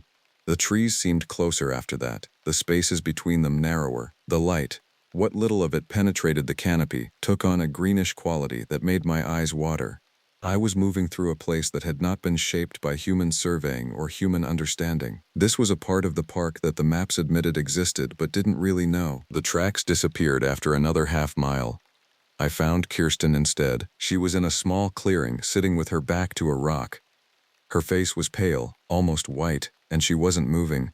For a moment I thought she was dead. Then I saw her chest moving in shallow, rapid breaths. "Kirsten," I said, "can you hear me?" Her eyes opened, but they didn't focus on me. She looked at something beyond me, or perhaps through me. Her lips moved without sound for several seconds before actual words came out. "It talks," she said. "Did you know it talks?" I didn't answer. I was checking her for injuries, for hypothermia, for anything that would explain her condition. Her clothes were intact. Her skin was cold but not dangerously so. I didn't see any signs of trauma, no blood, no obvious breaks. "Where's Garrett?" I asked. "He went after it," she said. "He said he could talk to it too. He said it was lonely." I got her to her feet with difficulty. She seemed disconnected from her own body, reluctant to follow basic commands. I pointed us back toward the direction I'd come from and started moving, keeping one arm around her shoulders. She complied mechanically, not quite registering where she was or what was happening. We made it back to the group as the sun was reaching the western peaks. I radioed Paul and gave him an update. I had Kirsten. I was returning to the group and I was calling in a helicopter evac for the full party. I said nothing about Garrett. I wasn't quite sure what I would have said about Garrett, or what I'd tell Mammoth when they inevitably started a search. Kirsten slept through the night, sedated with the emergency medical supplies I'd brought. When she woke in the morning, she didn't remember what she'd said to me in the forest. She didn't remember where she'd gone or what she'd seen. She had a 6-hour block of missing time, and behind it was nothing but static. The helicopter arrived mid-morning, a Sikorsky that came down from Mammoth with a ground team that included Robert Velez himself. They evacuated Kirsten and the rest of the hiking group, along with Paul, though he didn't want to go. Velez took a statement from me, standing in the cold with his hands in his pockets, asking me to explain why I'd let a group of inexperienced hikers wander into a closed section of the park. "It wasn't closed," I said. "They had permits." "The permits were for a different route," he said. "You can read the maps to Kota. You know they went off-trail." I did know. I didn't defend myself beyond that. I was too busy looking at the forest around us, at the way the trees on the north side of the clearing seemed to lean inward, at the way the shadows under them never quite changed as the sun moved across the sky. Velez left in the helicopter. The rest of the team left by truck. By late afternoon, I was alone again. I didn't search for Garrett. I told myself it was because the light was failing and the terrain was dangerous. I told myself it was because calling for another helicopter would create questions I couldn't answer. The truth was simpler. I didn't want to find him. Some part of me that had become feral in this place, that had learned to read the forest as a text written in a language that made sense, understood that Garrett was already found. Whatever had found him, it was the kind of finding that didn't need follow-up. That night, I sat in the cabin with a whiskey and studied the map, trying to triangulate where Kirsten had been sitting, where the tracks had led, and whether there was any pattern to what I was seeing. I marked Garrett's location approximately, marked the path of the strange tracks, and connected them with a red pen to the location of the dead tree clearing I'd found in September. The lines didn't form a shape I wanted to look at. I tried calling Mammoth. I tried to reach Robert Velez. The radio gave me nothing but static, which might have been atmospheric or might have been something else. The satellite phone had no signal. I was cut off, as though the mountain had decided it was done with interruptions from outside. That's when I heard the sound again. The same keening, multi-layered, wrong in ways that hurt to listen to. It came from the direction of the lake, carried on the wind that had started rising after sunset. It lasted perhaps 30 seconds, then stopped, leaving behind an absence so profound it felt like a physical thing, like the forest had forgotten how to contain sound. I went to the window. The moon was nearly full, casting everything in shades of blue-white. I could see nothing unusual in the landscape below, but I could feel something. A presence, as though the forest itself had suddenly become aware of me in the cabin. The way you become aware of an insect crawling on your skin. I locked the cabin door, which I'd never bothered to do before in all my time here. I checked the windows. I built up the wood stove until it was almost uncomfortable to sit near. And then I tried very hard not to think about the fact that I was locked inside a place that had never been meant to keep anything out. I filled out Garrett's incident report 2 weeks later, writing that he had likely fallen into a ravine during the night and had been swept downhill by runoff.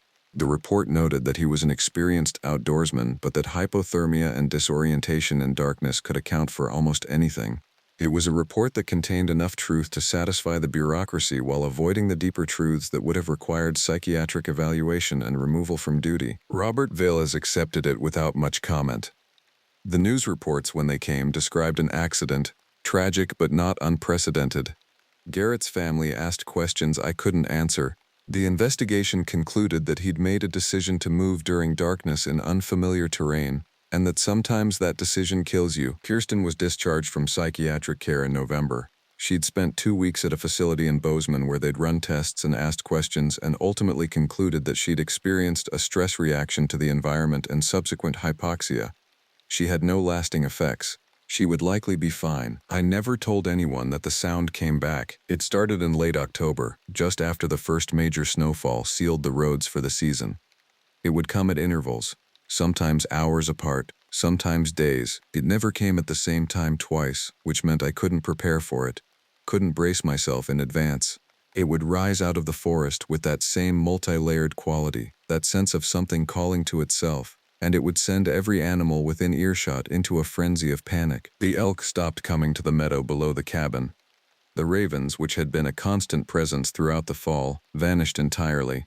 I watched a pack of wolves cross the frozen lake in late November, moving fast, their usual formation broken into a chaotic retreat.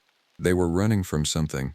They were running in the direction of the keening. I started going through the cabin's previous occupants' logs. The station had only been permanently staffed during summer months before 2018, and then it had been decommissioned for nearly a decade. But there were records, 3 seasons worth, from 2016 to 2018. A ranger named Michael Costello had been the last person to work here full-time. His final log entry was dated September 4, 2018. "Something is wrong with the Northern Territory," he'd written. "The wildlife patterns are abnormal. The forest behaves differently above the 8,000-foot mark. The temperature variations don't match expected readings, and the wind seems to find odd currents that don't match topography. I've also noticed a recurrence of a pattern I'd dismissed as coincidence, the recurring dream. Most of the rangers who've worked extended periods at this station report the same dream, detailed enough to be disturbing. In the dream, you're walking through the forest at night and you can hear something calling to you by name. The voice is wrong, layered, as though multiple voices are speaking in unison but not quite synchronized. You try to move toward it or away from it, but the forest won't let you. The trees block your path when you try to leave and open up when you try to get closer. I'm not comfortable here anymore. Requesting transfer. We'll document further if time permits before the roads close." Michael Costello had transferred out in October 2018. He'd taken a position at a park in Colorado. I found that through a mammoth records search, the only internet access of real utility I'd had since early November. I tried to reach him through Park Service contacts, but the contact information they had was outdated. I didn't try too hard to find him. Part of me didn't want to know what he would have said. December arrived with a kind of brutality that the weather reports hadn't quite conveyed. The temperature stayed below zero for weeks at a time. The snow piled up until the windows were nearly obscured by drifts. The cabin became even more isolated, even more sealed off from the outside world. I could have requested emergency evacuation. The Park Service would have approved it. No one was supposed to stay at Takata Ridge through a winter like this. But I didn't make the call. Something in me had accepted the isolation. had decided that leaving was a form of vulnerability I couldn't afford. I stopped writing detailed incident reports. My monthly communications with Mammoth became perfunctory: weather updates, wildlife surveys, routine observations, no mention of the sounds, no mention of the dreams that had started by the end of November. Because yes, the dreams had started. Just like Michael Costello had described, I would be walking through a forest that shifted and changed as I moved through it, and I would hear my name called in that wrong, layered voice. I would try to run, and the trees would part for me, inviting me deeper.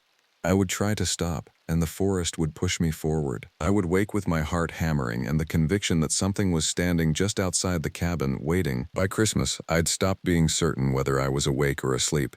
The dreams and the reality had begun to bleed into each other in ways I couldn't quite track.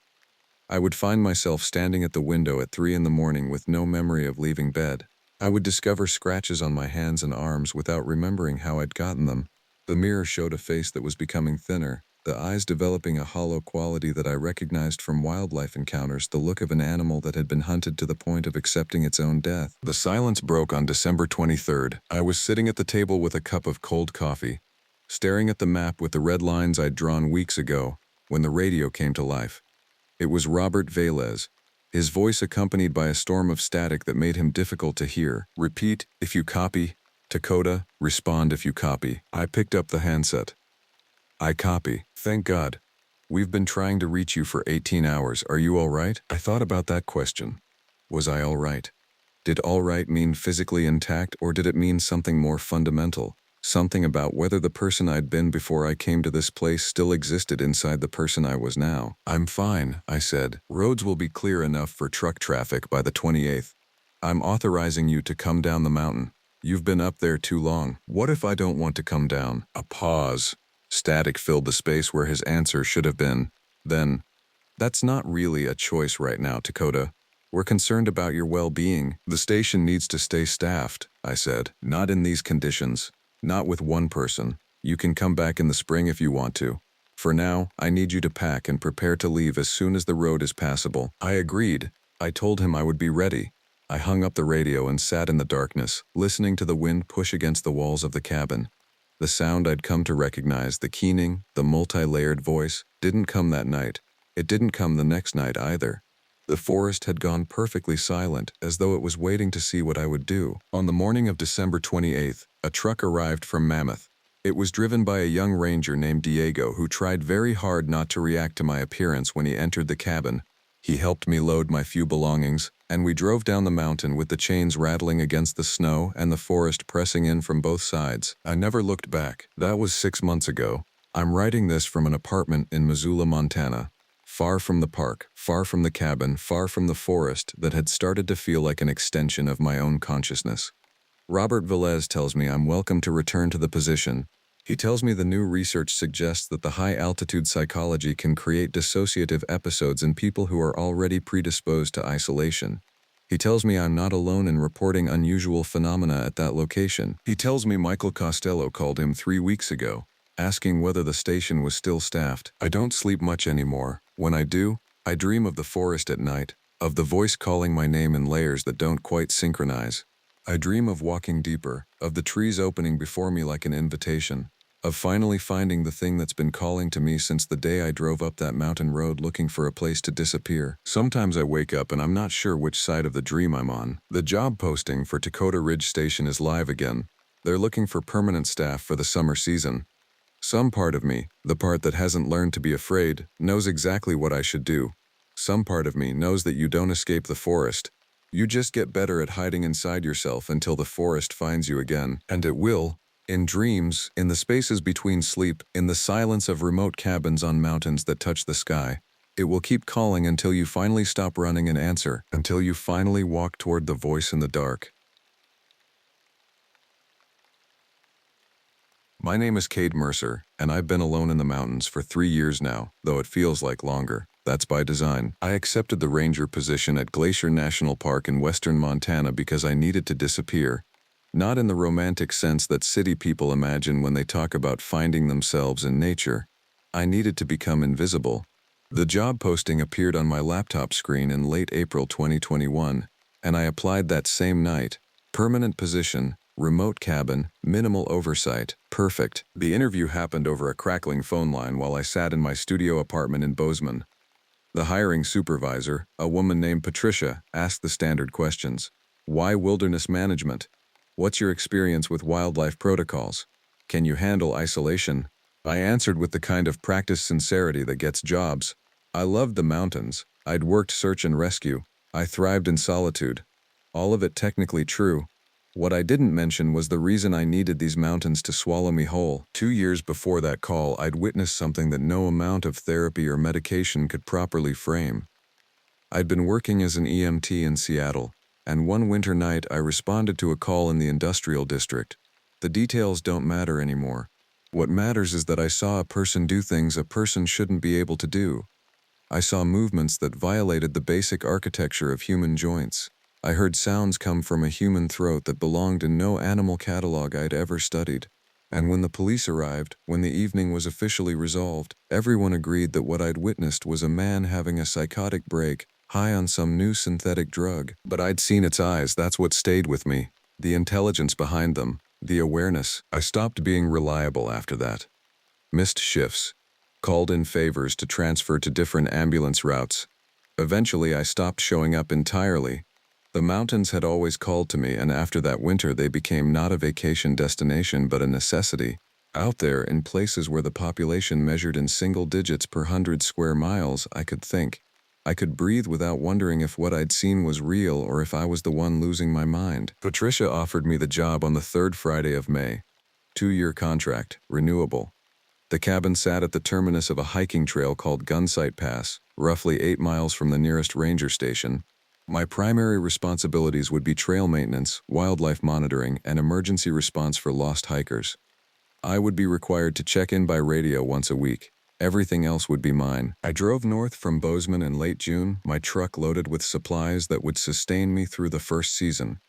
The ranger station sat at the edge of the park near West Glacier, a small concrete building with large windows and an exhausted-looking receptionist named Dale. He handed me a map, a radio, a binder of protocols, and a set of keys. The cabin was 4 miles up a rough service road, then another mile on foot. There was a dock at the lake behind it, fresh water from the spring that fed the lake, a propane heater for winter, a freezer stocked with game meat from the previous ranger. "You'll do fine," Dale said, and I believed him. He didn't ask why someone my age, I was 32 then, wanted to live alone in the wilderness. In Montana, you don't ask those questions. The mountains provide for those who need to hide. The cabin appeared at dusk, nestled in a depression of larch and pine, facing a pristine alpine lake that reflected the last light like polished metal.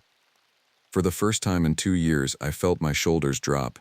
My breath came easier. The weight I'd been carrying shifted, though it didn't disappear. I would later understand that feeling was the problem. I was not the one arriving at that cabin. I had simply found a place deep enough that the thing I'd seen in Seattle couldn't follow. I thought. The first weeks were perfect. I fell into a rhythm that made sense, waking before dawn, checking the perimeter of the cabin, maintaining equipment, hiking the trails. I found genuine peace in the work, in the physical exhaustion that preceded sleep so deep I didn't dream. I documented wildlife populations, flagged areas of trail damage, and rescued 2 separate groups of tourists who'd underestimated the distance between map markers and actual terrain. By August, I felt human again. Whole. I stopped checking the door locks compulsively. I stopped listening to ambient noise for sounds that didn't belong. The mountains were doing their work. Then came the elk. I noticed it first as an absence. The Roosevelt elk herd that frequented the valley below my cabin usually numbered around 60 individuals. They followed predictable patterns, watering at dawn near the lake outlet, moving to higher elevations during the heat of midday. I tracked them as part of my monitoring duties, noting calves and condition, marking any signs of disease or predation. One morning in the 3rd week of August, I counted 43 animals. Not unusual, they moved. But 3 days later, I counted only 38. The number continued to drop, not steadily but in sudden deficits.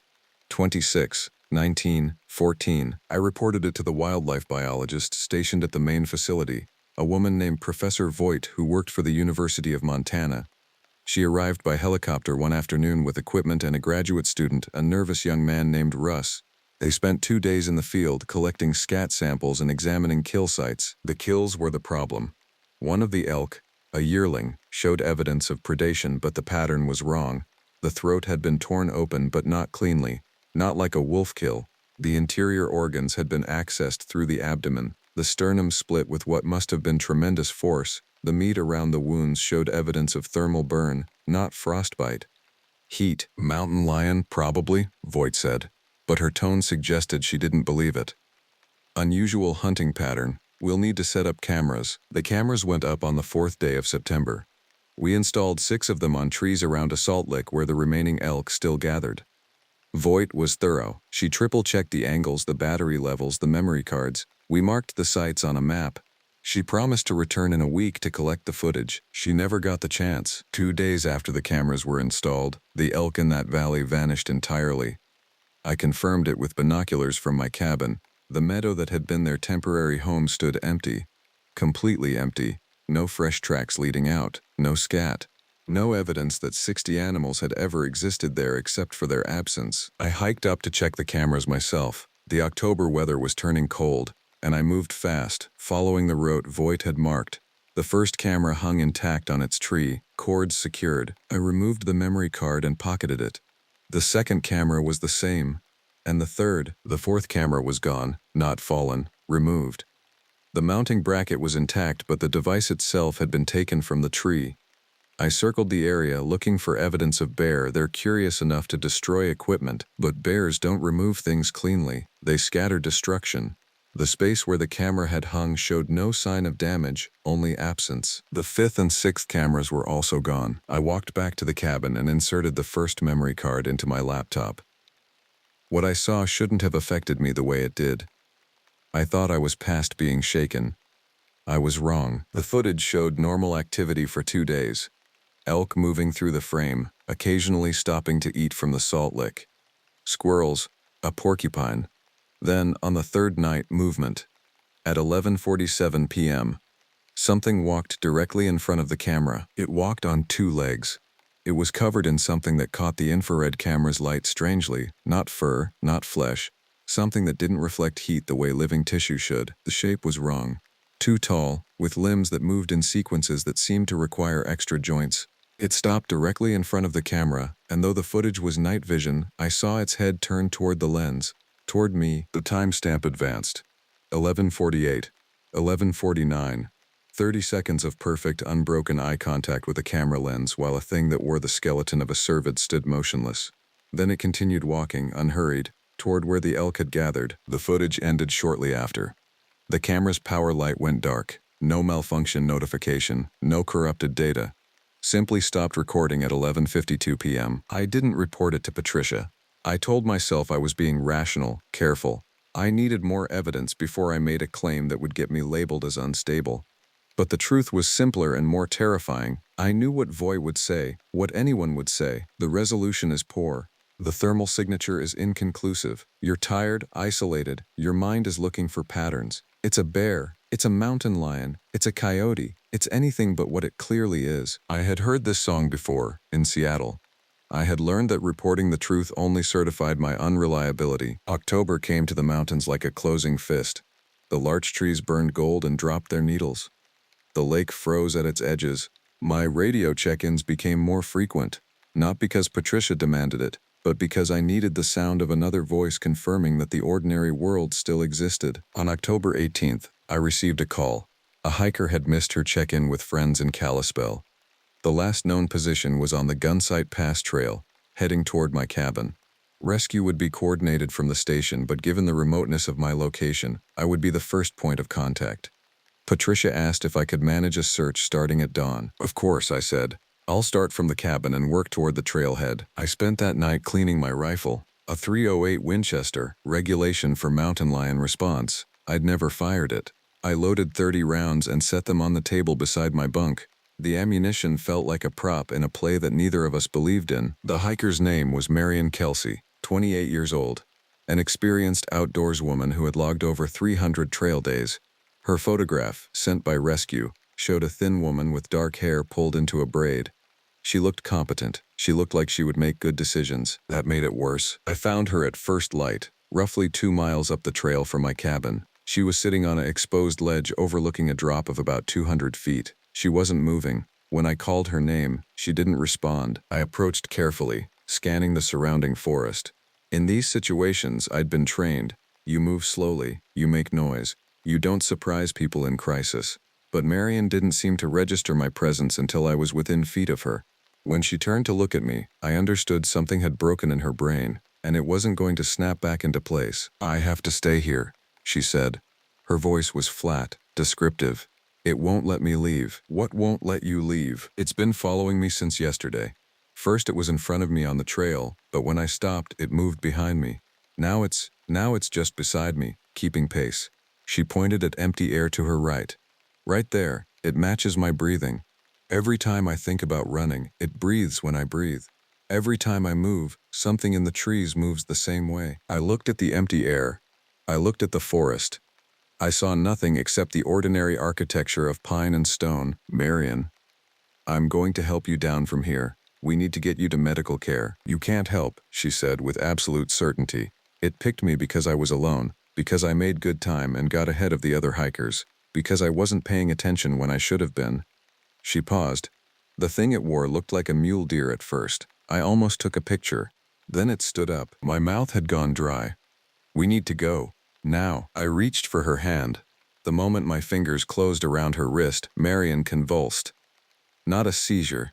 Something coordinated, purposeful. Her arm rotated in a direction that forearms don't rotate, and she twisted away from me with a sound that was half laugh, half scream. She moved toward the ledge's edge. "No," I said, and I meant it with every resource of my body and will. I grabbed her jacket and pulled. For a moment we hung balanced on the threshold of the cliff. Then her weight shifted away from the edge and she fell backward, into me, and we collapsed onto the ledge's surface. Marion was hyperventilating. Her pupils were blown wide. When I checked her pulse, it was running at a pace that seemed incompatible with living. I had her sit, had her drink from my water bottle, had her focus on my voice while I contacted rescue. "Hiker found. Medical evacuation required," I reported to the station.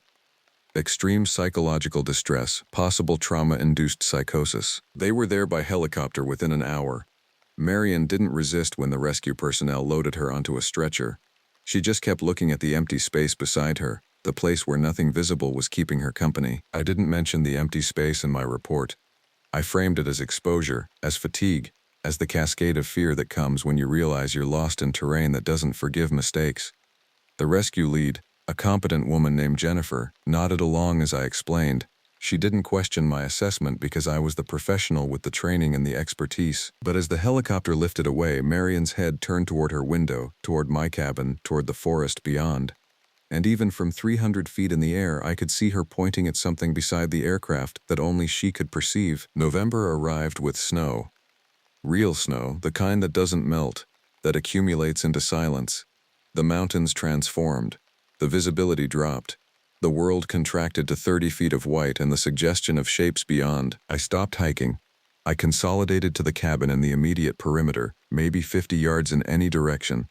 I told Patricia my supply situation required me to conserve my boots and focus on maintenance tasks. She bought it.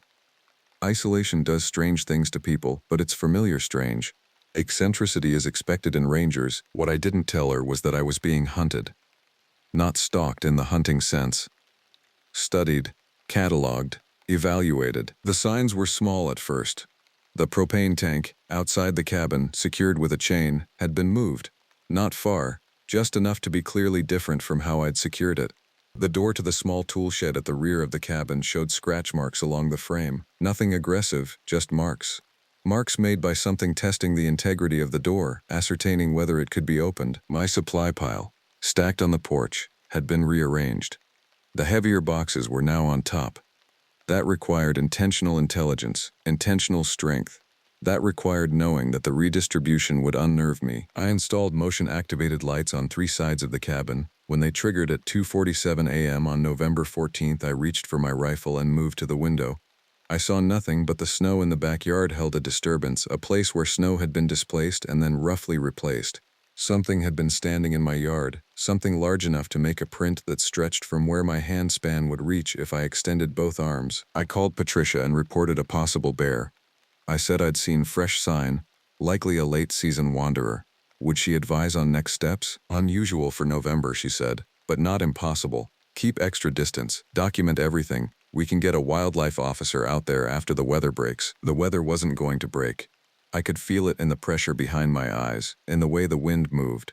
This was the shape of the season, and it was settling in. That night, I didn't sleep. I sat at the table with my rifle and the documentation from Voight's cameras, the memory cards I'd kept, the footage of the elk yard, the night vision sequence that proved I wasn't insane, or at least proved I wasn't alone in being insane. I played the video of the thing walking toward the camera lens at 11:47 p.m. again and again, looking for details I'd missed. The way it moved, yes, bipedal, but not human bipedal. The hips rotated too far, the stride was too long for the torso length. The arms hung with an asymmetry that suggested them to be unused for balance, reserved for something else. And the head. I paused on the moment it turned toward the camera. The angle was wrong. The skull was wrong. Too wide, too flat, designed for senses that didn't include the kind of sight human eyes provided. It was looking at the camera, yes, but not because it could see the lens. Marion had been right. It wore them. I was certain now. The mule deer she'd seen wasn't a mule deer, just like the thing at the camera wasn't a thing in its own right. It was a disguise, a puppet worn by something that could move the skeletal structure of another animal like a human being moves a hand. The implications cascaded. If it could wear an elk, could wear a deer, then what else? How many animals moving through these mountains were simple animals, and how many were hollow at the center? And it was here, studying me, learning my patterns. The rational explanation was that I was experiencing a break from reality. The isolation, the previous trauma, the stress of my chosen exile had finally fractured something fundamental in my mind. But I'd gone down that road in Seattle. I'd let people convince me that the evidence of my own senses was unreliable. Not again. On November 19th, I found the first gift on my porch. It was a bird. Looked like a whiskey jack at first glance. The dark-eyed scavenger that shows up around camps. But the body was wrong. The skeleton was too loose in the skin. When I picked it up, the bones moved independently, as if the bird was constructed from a kit, but the connective tissue was still learning its purpose. The head lolled with too much mobility. The beak opened and closed experimentally, though there was no muscle anywhere to generate that movement. I buried it. The next day there were two, both corvids, both wrong in subtly different ways. The day after that, a small mammal, something rodent-like, with fur that didn't align to any species I knew, and teeth that were arranged in two neat rows instead of the standard progression. The gifts accumulated. Each day, another addition to the collection. Each day, the lesson was clearer. It could create from what it killed. It could assemble the dead into approximations of life. By the end of November, I'd buried 17 creatures. By the middle of December, the number had reached 34. The snow continued to accumulate. By December 10th, the service road was impassable even in a snow-capable vehicle. The trail to the cabin was obscured. My radio check-ins became increasingly brief. Patricia asked if I needed supplies, if I needed evacuation. I told her negative. Situation is stable. Supplies are sufficient. Because if I said yes, if I asked for rescue, something would have to come for me. Something would have to make contact. And I wasn't ready to know what would show up on the doorstep when I called for human help. The water in the lake froze solid. The pipes froze. I melted snow for water. The propane heater ran constantly, and the cabin became a pocket of warmth in an otherwise glaciated world. Outside the windows, I saw movement constantly, shapes that appeared at the periphery of my vision, that vanished when I turned to look directly at them. It was learning my fear, learning the architecture of my panic. December 23rd. The winter solstice had passed by days and the darkness was only slightly less absolute. The cabin's thermometer read 11 degrees inside. The propane heater had failed in the night, and I'd woken shivering, my breath visible in the red emergency light I'd set on the nightstand. I was eating canned food directly from the can, too paranoid to spend time in the kitchen. The living room had become my complete world. A space 10 feet by 12 feet where I maintained my body temperature and sanity. The visitor arrived at sunset, which came at 4:47 p.m. I didn't see it approach. One moment the cabin's windows showed the empty white world, and the next, something stood on the porch. I only knew it was there because a shadow fell across the floor. A deliberate movement toward the door. I picked up my rifle and chambered around. The knock came exactly 3 times, even intervals, too deliberate to be anything but communication. A message. We can access your shelter. We understand your instruments of defense. We choose not to use them yet. Go away, I said. My voice cracked. I hadn't spoken aloud in 8 days. Cade, it said.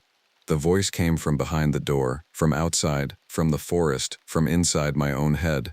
Impossible to locate, perfect replication of human language, but inflected wrong, as if the speaker understood the rules of English but not the meaning. I am Kota, a name. It was giving itself a name. Or giving me a name.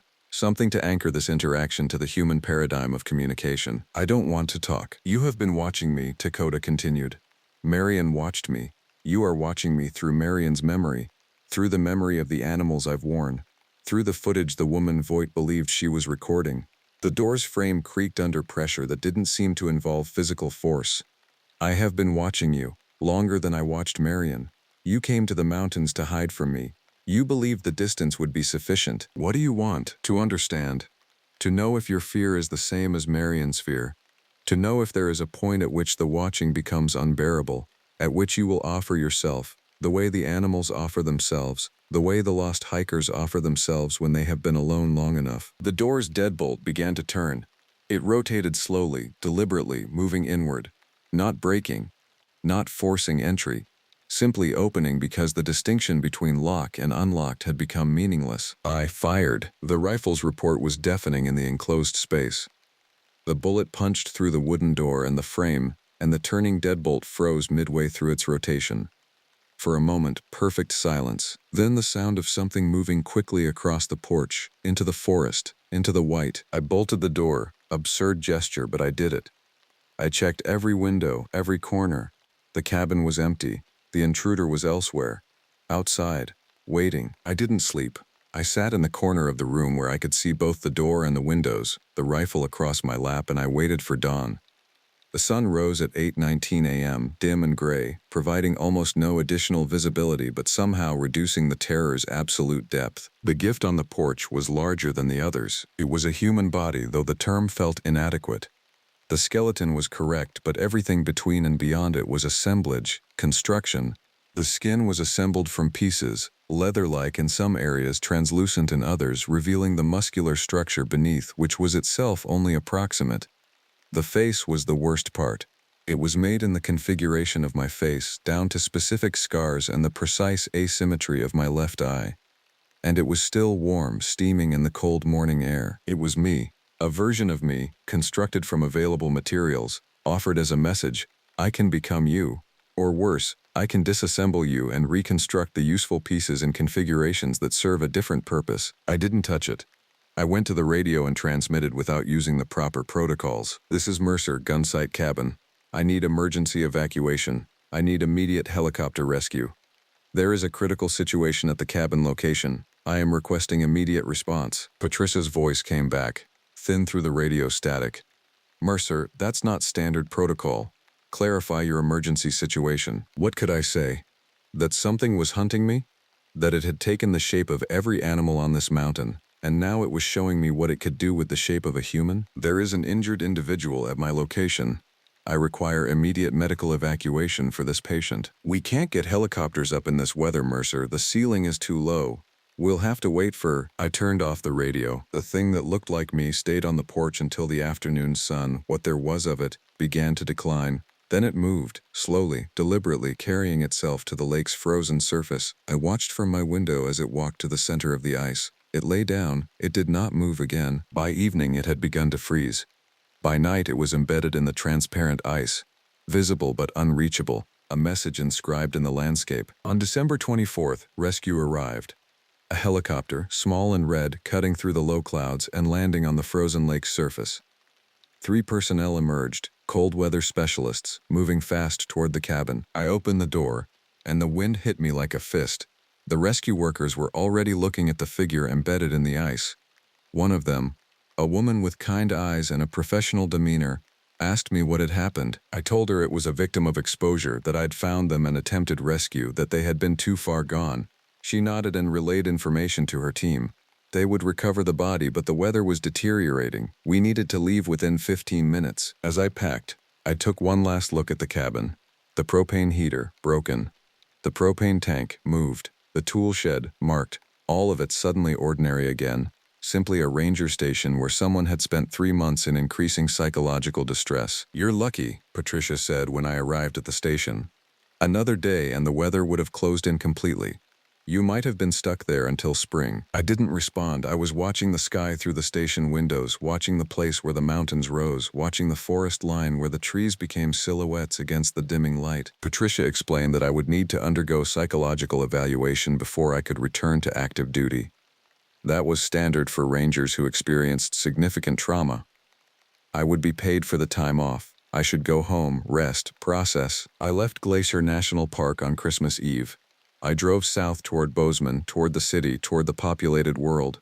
In the rearview mirror, the mountains receded into whiteness, but I could feel something moving alongside the highway, keeping pace with my truck, visible only in peripheral motion and the sense of weight pressing against the edges of my awareness. It had not finished watching me. I understand now that I should never have gone into those mountains, that the isolation I sought was precisely the thing that made me visible, and that the thing Kota showed me on that frozen porch was not a threat or a warning, but an invitation. It was showing me what I might become if I allowed the watching to continue long enough, if I eventually stopped resisting, if I offered myself, not violently but gradually, the way things offer themselves to the forest over seasons and decades until their boundaries become indistinguishable from the wilderness that absorbed them. I am writing this from an apartment in Portland now, among 7 million people, in a place where there are no mountains visible from any window. I have not gone outdoors after dark in 8 months. I do not hike. I do not camp, but in reflective surfaces, mirrors, windows, the dark screens of my television, I sometimes see movement adjacent to my own reflection. A shape that doesn't correspond to anything in the room, and I recognize it instantly. It is still watching, and I still do not know if I have escaped, or if I have simply traveled to a location where the watching is less obvious, where the darkness is human-made and municipal, where the distance between city and forest is still measured in miles, not time. I accept the watching now. It is the price for having seen too much in a winter cabin at the end of a forgotten trail. The price for understanding that some things in the mountains are not metaphorical or psychological. They are present, they are learning, and they are patient in ways that humans cannot comprehend. Stay out of the high places when winter comes. Move in groups. Do not accept solitude as a gift. And if you see an animal behaving strangely, if its movements are too fluid, if its gaze holds too much intelligence, if something in the architecture of its body seems fundamentally wrong, then do not assume it is only an animal. Assume it is wearing one. Assume it is watching you. Assume it is learning your fear, your isolation, your desperation to disappear. Because if you disappear deep enough into the mountains, eventually something will find you. Something that has been waiting in that white silence for someone exactly like you. Something that understands what it means to be hunted by the world. Something that is offering you a place where the hunting finally stops.